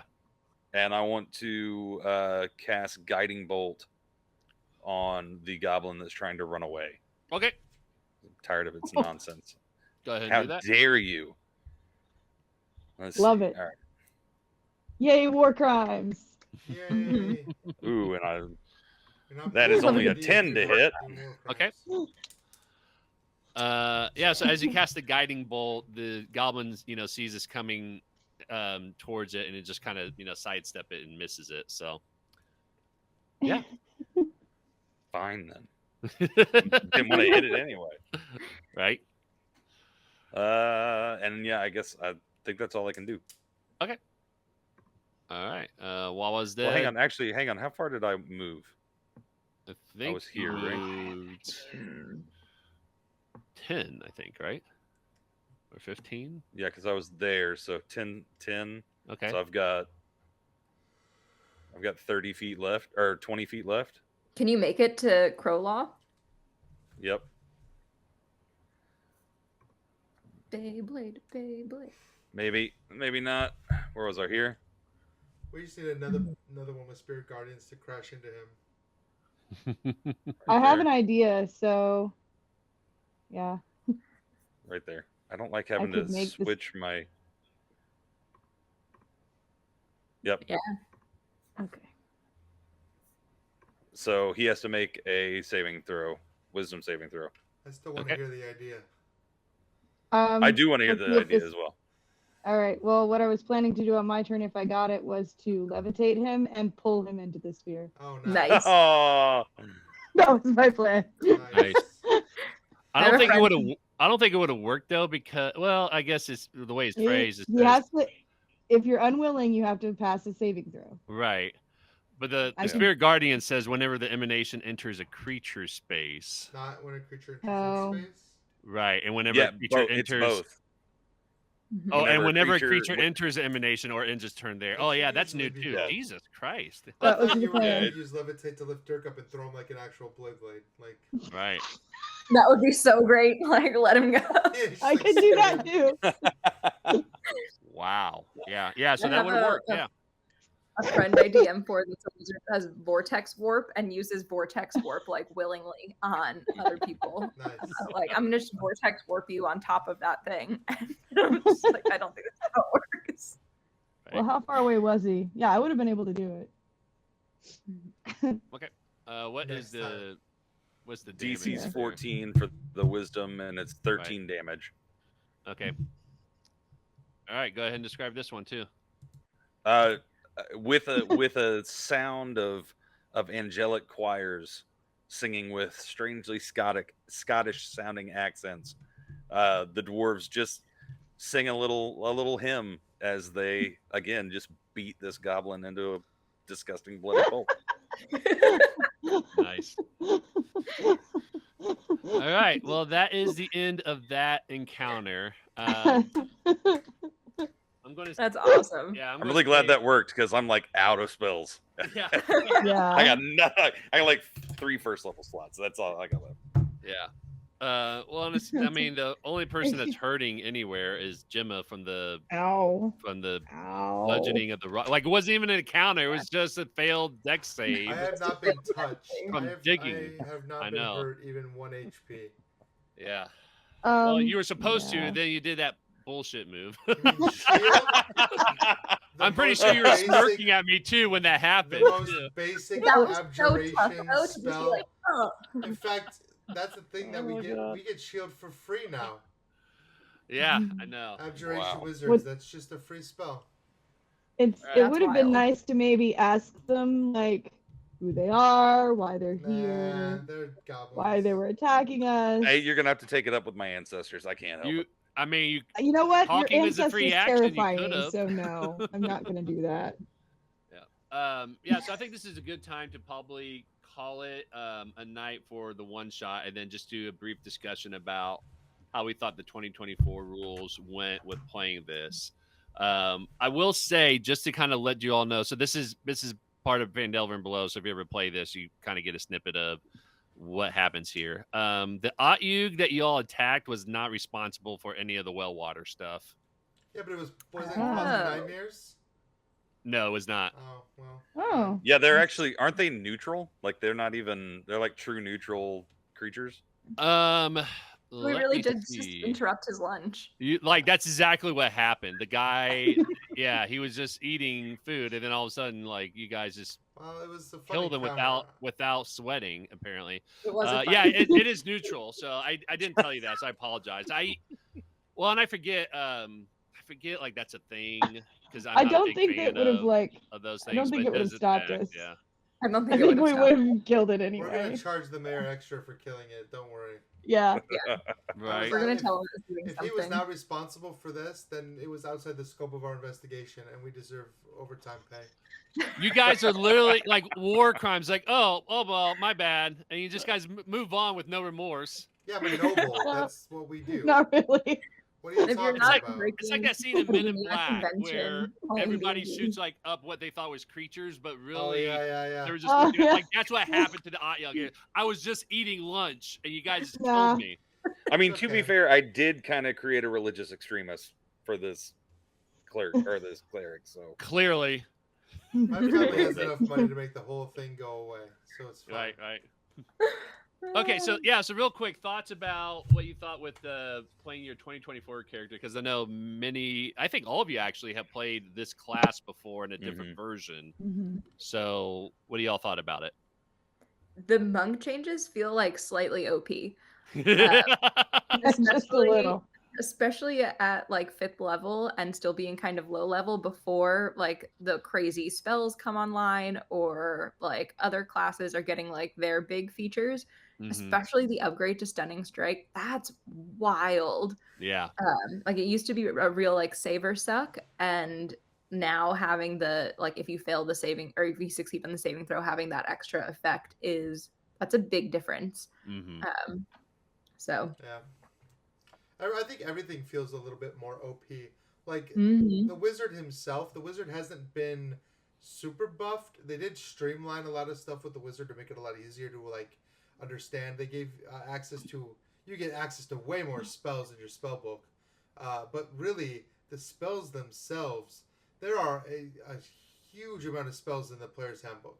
There are more spells in this player's like I don't know if it's double. It's like 30 more spells than were in the original or some silly number, and they're all really really good. Like even the first, it used to be like okay, first level spells, whatever. You take magic missile because there's not really, a lot of choices. But I felt like there was some serious contenders, and plus with the abjuration wizard, being able to get that arcane ward when you cast abjuration spells, which again there weren't a ton of those in the original player's handbook, but this new version has a lot of spells tagged with that, so you have a lot more you can do, and you get spells for free. So I had like 10 or 11 spells I could choose from to prepare my 9. And when you take a short rest, you can get spell slots back, which is another huge change. It just makes the wizard more powerful. Mm-hmm. Yeah.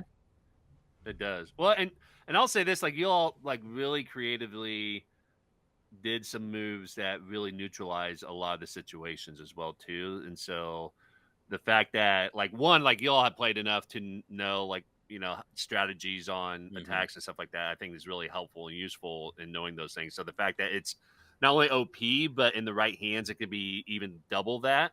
Yeah. Because I'll say this, the Otyug, I don't know like what its challenge rating is a 5. Okay. Okay. The hit points is a 12d10 plus 48. So I just use a standard 114. But the fact that it's a 12d10 tells me that it's probably on par with like around a level 10 or 12 kind of character. You know, because that's how characters are level up, is like you get an extra hit die and all that. And the fact that you all didn't take any damage and it went from 114 to 0 in 2 turns or 2 rounds. That is insane. I think this was the way this was written, was that this was supposed to be like a scary monster that people should not try to attack and avoid, because spoiler alert for anybody who's listening to this, but the way that this was written, and I kind of did this so because I didn't have this area prepared, so I'll be honest and say that I kind of railroad this a little bit, but the way it's written is that with removing the rocks that you guys were trying to clear the blockade to kind of look around, it does say that at the DM's discretion, like the characters could enter that from that point, but they should really investigate additional crime scenes first.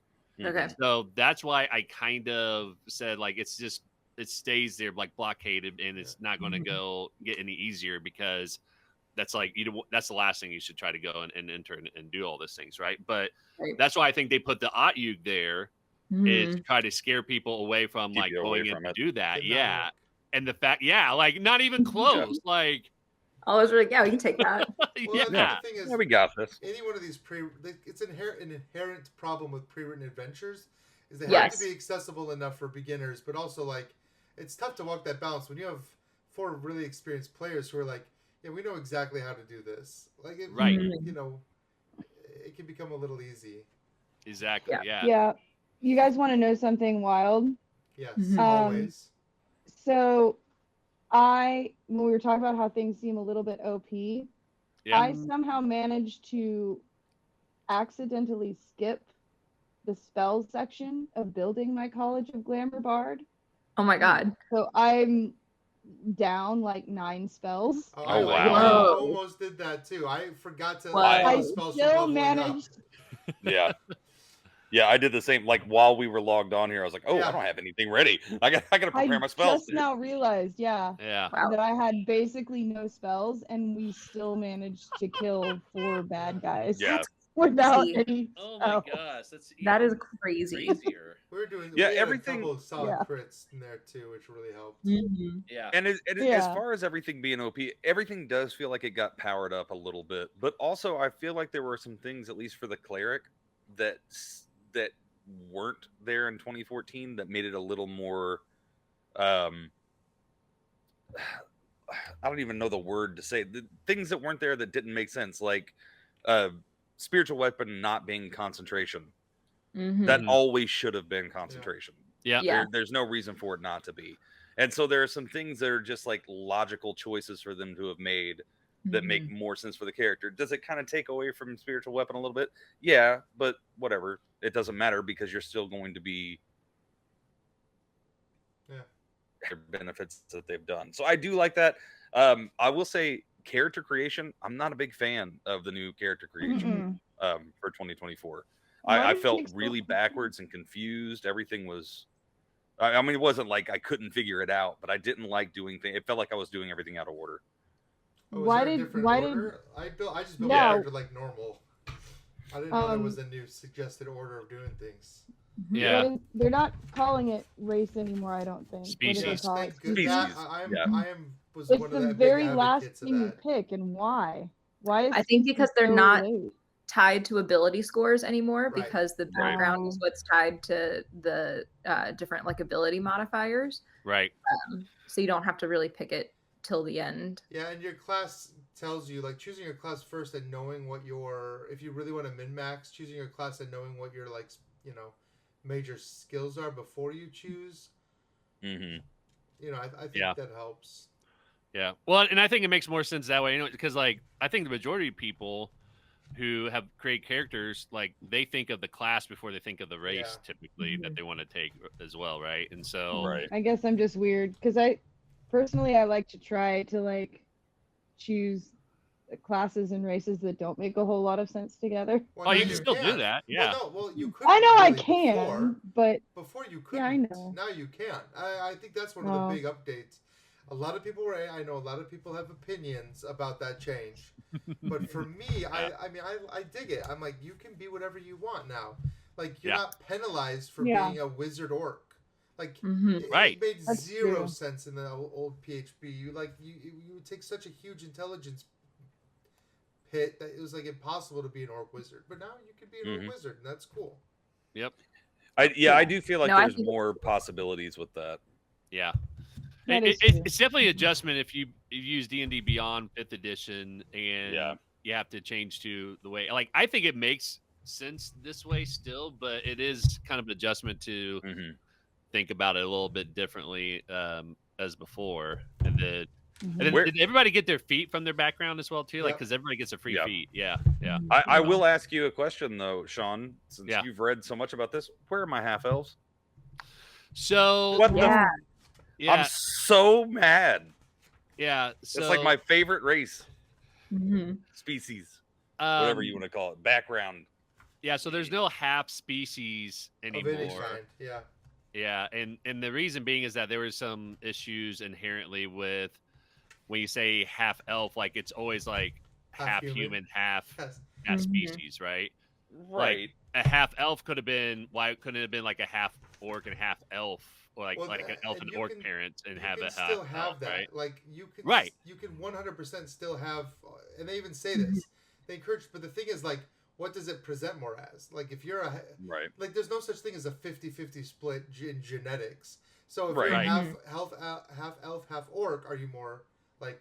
Did you get more of the orc or did you get more of the elf? Then you can choose the orc stat. Since there's no stat bonuses for these things anymore. Exactly. Yeah. you Yeah. can Now there's be- still like abilities. there I are still understand that- abilities. I Right. understand that there's no stats and the ability thing, but also a big part of this game is the roleplay element. And Mhm. I think it takes away some of the roleplay element by not getting to have that. Because while you're not necessarily 50-50 half, elf and half orc or whatever, you can there's roleplay elements there for discrimination, for your background. There are things that you can build into your character that I think they take away that you I don't know. Like, If you- yeah. I think about one of the most Right. you can't. I just think that one of the most interesting moments of the game that we played in Timberhold Mhm. was Aloise's experience of Timberhold right. and what it was like to be in that city and to his treatment from the humans and also from the elves in the woods. Right. And I personally found that really, really interesting and compelling. And no, it's not to say that you can't do it now. You can. It Oh, just yeah. feels like a lot more effort Mhm. that you have to make it up yourself Right. instead of it already being built into the world. Yeah, Right. I would say, but I would argue the opposite of that. I would say like this actually gives you a lot more freedom to be able to create some of those tensions in a world that you want to do. So like if I wanted to play like a half orc, half halfling, type of character, I can kind of talk about and create like my backstory to say, the community that I came from and all that. That was, Yeah. that Your was dad there was an a lot orc, of your mom issues was with a it, halfling, right? You know? Right. Yeah. Right, and but so- then from a skills and stats point of view, what do you play it?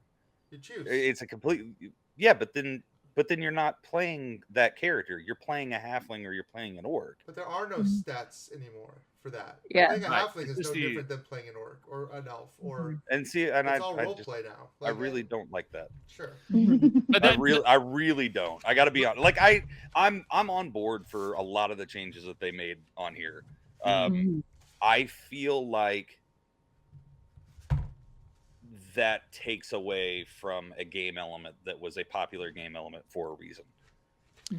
Now, one of the things that they're doing in Daggerheart that I would like to see people start.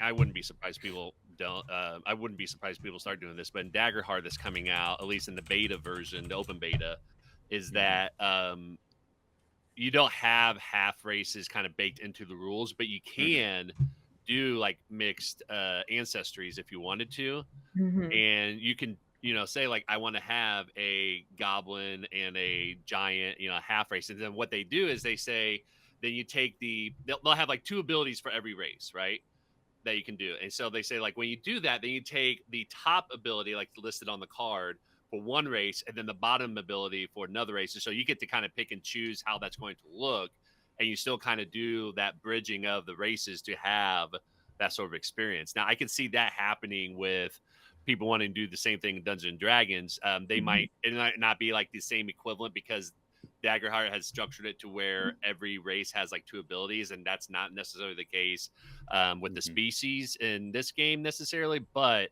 I could see somebody trying to come up with a chart to explain and create how to do that, so that way you can still have that sort of opportunity to be able to make it make sense too. So yeah, because I think that that's something that they really should do. Because again, I disagree completely with the idea that it doesn't matter. Everything that you get comes from your background, because that's not true. Because the species that you choose, they have different resistances, they have different ancestries, they have different things. I think that they would be really smart to incorporate something like that, like from Daggerheart, because what you just described, perfect. Right, just something that if you want to do it, here's how you would do it in game, so you're not trying to negotiate that on yourself. And they might have that coming out in the Dungeon Master's Guide. Like, yeah, I think sure that's part of this conversation. They will. They already teased that they had rules for creating half creatures. I think it's just you pick the traits from one to the other, like take this special ability or that special ability and build your own character. Like you got a little bit from your mom, you got a little bit from your dad. You got the elf's dark vision and the dwarf's resilience or whatever. It's just odd that those kinds of things are separated out into 2 separate books, because I feel like if that's what they're going to have in the Dungeon Master's Guide, like why wouldn't they have it in the Player's Handbook too? They might have it in like an expanded. So we'll see.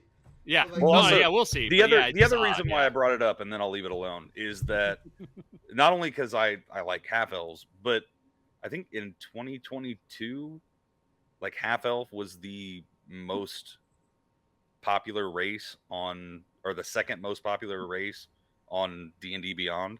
And so I just think it's strange that they would not put something in place so that people that like playing those characters would be able to easily create them with the rules as written. That's it. Again, not against it. I think it's a cool idea. I just like I think that they need to put something so it's easier to create that, because if you get a new person in there that really loves Elrond, Elrond's a half elf. Yeah, but if we're gonna be honest, people weren't playing half elves on D&D Beyond because they really enjoyed the nuanced role playing experience. They were pretty broken mechanically. I mean, they were like a jack of all trades and they could do everything. Like it was almost like you had to play a half elf if you like.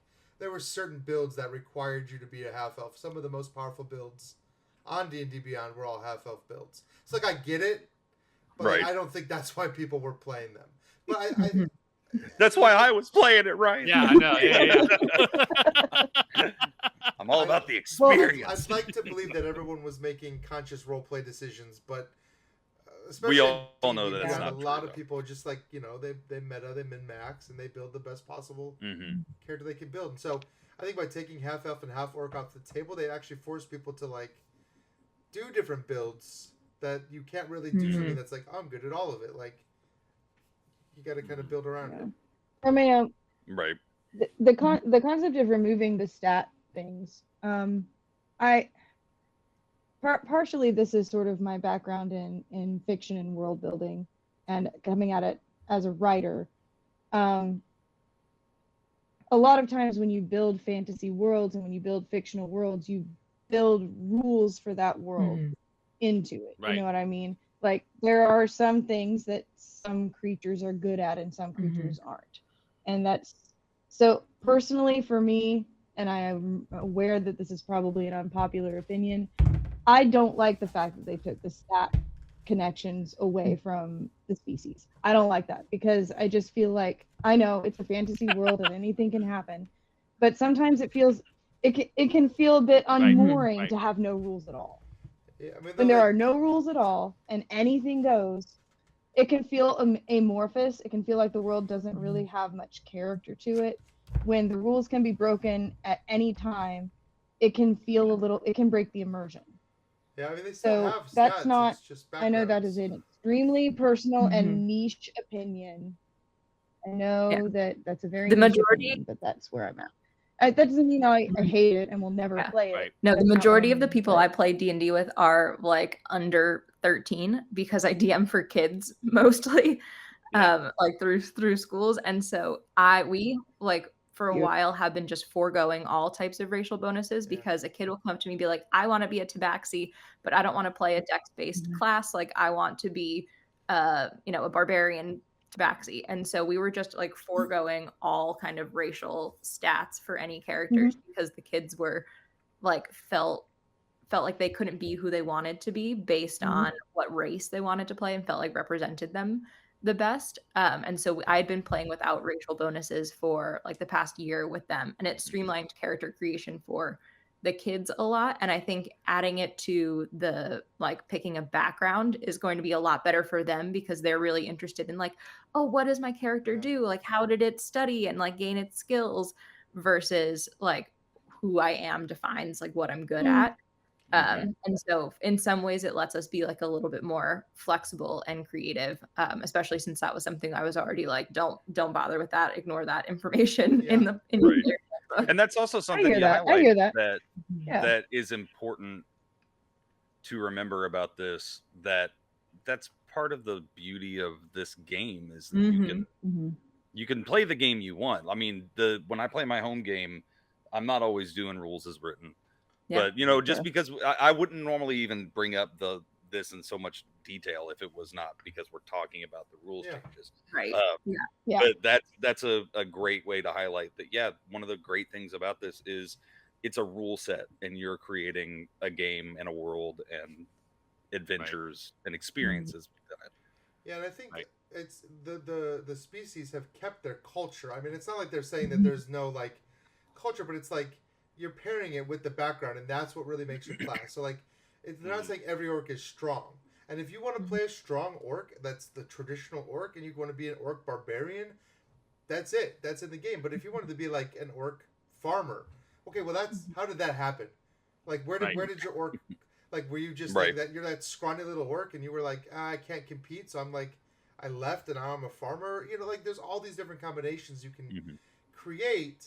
And yes, it is up to you. Like some of these combinations, you're gonna have to talk it through with the DM and be like, okay, now explain to me how like your gnome, is a barbarian. Like how does that work functionally? How does that work? And it's like, well, do you even lift, bro? Right. Exactly. I mean, you work it out. And you're like, well, this is part of his story. Like he's just really angry, and he's like, the honey badger, and he just like flails and claws and everything. Like you can make it work, but some things require, because I think people play D&D, they want to play these outlier characters. Like I think it makes sense to have every orc is a warrior. Yeah, that makes sense, but like that's not as fun to me as it is to play like the orc wizard that's like a smart guy that like was like, I'm too smart for my tribe, I'm going to go to school and learn how to become a wizard. And like not every orc can do that, but my orc can because he's smart. Like that's his big talent. He's smarter than the average orc or whatever. And I think giving players that power does more good than what we lose. Right. But I see both sides for sure. Yeah. For me, I also think that it's going to come with time. Sorry, Sean, I'll shut up. I know I already said that once. But I think that when we start getting into the mindset of, okay, we're focusing on background more than race or more than species, I think that after a little while, it's going to become second nature to those of us that are going to play the 2024 edition. Yeah. And because I do think a lot of the complaints that come from this rule change is, well, that's not the way we've done it before. And that's not the way I'm used to. And that's not what I'm comfortable with. Right. Yeah. Which is why some people are stuck with third edition or 3.5. Or they've switched to Pathfinder. Or switch to Pathfinder. Yeah. I like this. I like it. I think my ex was always the kind of person, she would always do like the weird combinations that never worked, and then you'd be like, you're completely ineffective in this game. But she didn't really care because she's not a min-maxer. She doesn't care that she's but the fact that you could maybe like play those combinations and still be effective in the game. You're not sacrificing effectiveness for your role play. I like that aspect of it. Yeah. Mhm. And I think, and this is why I like Tasha's Cauldron of Everything, because it allows flexibility and agency. Like for me, I'm the same way. Like I could see both sides. Like I know I create videos like kind of harping on, you know, the whole racial stat block bonuses and, you know, people hanging on to it. Like I personally don't have a problem with it if people want to do that. My concern has been if somebody wants to do something different that goes into the outlier, then they feel like, you know, they're kind of still trapped into that, right? Yeah. And so I'm all about giving the agency to do it, because in this sort of situation, like you can still play a half orc barbarian and do that sort of thing, but you can also have some other kinds of combinations. So it's like, it's not really taking away that stat bonus. I mean, it is in the sense that it's tied to their backgrounds, but it's also not really taking away your opportunities. Just shifts like how you're going to do that now, because so many people who wanted to do interesting characters but felt like they're penalized for trying to do that with the stat block being tied to their character's race was very different. And now it's kind of went to, you know, the backgrounds part of it. So I'm going to turn off my camera just for a second real quick. I'll be right back. Sorry. No, you're good. My earbuds are dying, so Well, Sean's gone, so now one it's is gonna go already off dead. Get the pitchforks out. Start throwing it. I know what people are. There's been some very big reactions online. Some people have had very big feelings about this, and like I get it. I'm not gonna go far. I get it, and I get why they do it, and I don't think they did it for the same reasons that some people online might have been accusing them of doing it. Right. Yeah. I think this was a long time coming to decouple these things, because I know, like myself, I didn't care, but there's so many times I'm like, I want to play a bard. I'm like, well, I better pick a high charisma race because I am kind of a min-maxer. Like that, it's in my blood. I want to make the best, most efficient character possible. Right. And so I'm never gonna pick anything but something that gives me a charisma bonus when I'm playing a bard, for example. Never. But I like that I can now. Yeah. And I don't think there's anything wrong with that either, you know. But I mean, that's why I like the Tasha's Cauldron of Everything rule, where it just gives you that freedom to be able to use it how you see fit with your DM and all that. And I think that's always the important thing for me, is giving players agency to be able to do those kinds of things to set them up for a fun time. Now, again, if there are things that are just like, well, I want to be able to just go ahead and have my human character like fly all the time. Like, yeah, of course, like that's not, you know, like that, you know, you got to draw the line somewhere. But like, I think you can make an argument for why my character would not have these stat bonuses in this area, because you create a compelling background story that makes it make a lot of sense. And I think as long as you can like explain why that is with your character, not just saying like, well, I just want to do that and that's it. Like, I think it has to tie to the role playing side of it and the character creation side of it to make it make sense why that is, and not just that's just how I want to do it, you know. Make it make sense, Sean. Right. Make it make right, sense. exactly. Make it make sense. So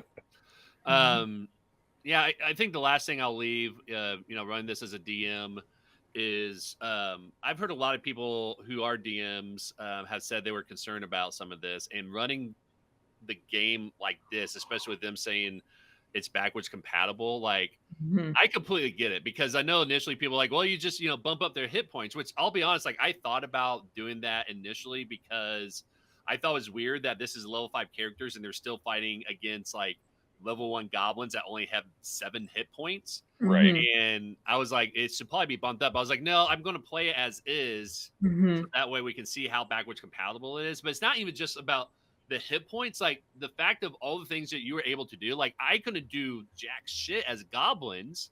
Yeah. Right. With the stuff that you guys are pulling as well too. So it's not just like bumping up the hit points. It's also about adjusting a lot of things to make it work with some of these new rules. Now, for someone who can like adapt and plan for those things, like I don't think it's going to be a problem. But when you get new DMs who wants to do this sort of thing, and this is what they're relying on, is something older that wasn't designed for this sort of thing, and they don't know how to adapt to those things, like they're very rigid with how they run games, that will be a problem for them, you know. But Yeah, I think it's one of those things where it is very challenging as a DM. As of right now, like the DMG that comes out, the Monster Manual might change the game to make it a lot more balanced. But as it is right now, I do feel like it is a lot tougher to run 2024 rules with the current edition because it's still at an imbalance with some of those things that are out there. I mean, I still have fun with it. Like, I thought it was really interesting and cool to see how you guys just took out that Otyug, you know, and all that. But it's like, at the same time, it's like you guys aren't even taking any hits. And like, I don't want this to be boring for you if I'm running it as is. And you guys are just like rolling through. It's like, you know, just kind of throw out spells here or there and like just knocking out everybody. It's like, yeah, I'm untouchable. I'm a god type of thing, you know? So What's not fun about that? Infinite ammo. It's the infinite I was ammo. saying, I was having quite a bit of fun. Get I was bored having of fun. doing that, right? Like you don't get that challenge, right? I don't know. It will be interesting to see if they come out with like the 2024 Monster Manual. Yeah. And then they say like to use backwards to make previous adventures backwards compatible, like go back and replace any of the 2014 Goblin stat blocks with the 2024 Goblin stat block. Yeah. And like they have just an updated version of every monster, which seems like a lot. Right. That is a But lot. yeah. I think in order for them to be successful, they need to figure out a way to be able to, for people who rely on D&D Beyond, to be able to convert that and still keep the 2014 version of it, which they could definitely do if they work on it now, if they haven't worked on it before. But like people want to have the 2014 version to keep working on their current campaign and stuff like that. So I think as long as they keep both of those options, like maybe you just toggle on that stuff, like I think it's easy to replace it for sure just by able to switch it out and everything, but they definitely need to make it easy for people to do that. Otherwise that's a lot of work just to make 2024 workable. So yeah it'll be interesting. Right. Well, thanks for running that, Sean. Yeah, that was really cool. Thank you guys have fun. Yeah, it was a lot of fun. Yeah, this was great. Fun. Yeah, absolutely. It was really glad to hear that. Thanks for including me. I know I was kind of a last minute ad, but I had a lot of fun. Yeah, that was really fun. It was great to be with you. That was no, it was a lot of fun, and honestly, like I wanted to keep it small to begin with, just because of reasons. But that, I mean, that's why I brought you in, Aaron, because I know like you've done a great job with Bard, and you were probably going to play a Bard, and not that I said you had to, but like I know you would have like really good insights and fun ways of playing things, and so it's I had a lot of fun running it. I'll be honest and say, like, I just copy and pasted the information, didn't change a whole lot of anything with it. So some of this I was just kind of like reading through and be like, okay, this is what happens, sort of thing. It's a pre-written adventure. Right, exactly. So so I didn't have a whole lot of time to like prepare a lot of stuff, but I'm glad y'all had fun with it and got to try it out and see what it was like. So yeah. And I'd be down to do more of this if you have ideas you want to play test through, or as like new modules come out, like Let's do it. keep me in mind. Yeah, it'd be That'd super be fun. Yeah, that'd be good. I don't have enough D&D in my life. I know. I definitely do not. We keep talking about that. Yeah. I haven't played since our campaign 3 ended. I know, and that was almost 2 months ago. So yeah, it's been far too long. Yeah. So, well, thank you all very much. I appreciate it, and we should definitely try to plan and play something again sometime. Yeah. Or if anyone has like a wild idea, like they want to see how, you know, something would work for like a political intrigue story, or just like something kind of random, I'm always down to make a character and see how it goes. I'll always play a barbarian and try out those things. Of course. I'm always and down 90% for of the time you'll be a dragonborn. Yes. Hey, if it ain't broke, don't fix it. That's right. I know. Well, you know what's funny is I really want to do Path of the Zealot, and I was like, I wasn't going to do a Dragonborn, but the art in the 2024 handbook for Path of the Zealot is a badass Dragonborn. So I'm like, now you have to. It was meant to be. Yes, I know, exactly. I was like, well, I got it now. Like, that's going to be the character. So, So, awesome. That's all right. Well, awesome. thank you, everybody. Appreciate it. Yeah, thank you so much for DMing. It was nice to meet Thanks, Sean. everybody. Yeah, Nice to thank meet you you. all. Thanks for hosting, Sean. Thanks everybody that watched. Hopefully you guys enjoyed, and I want to hear in the comments. I want to hear what people have to say about all of these topics too.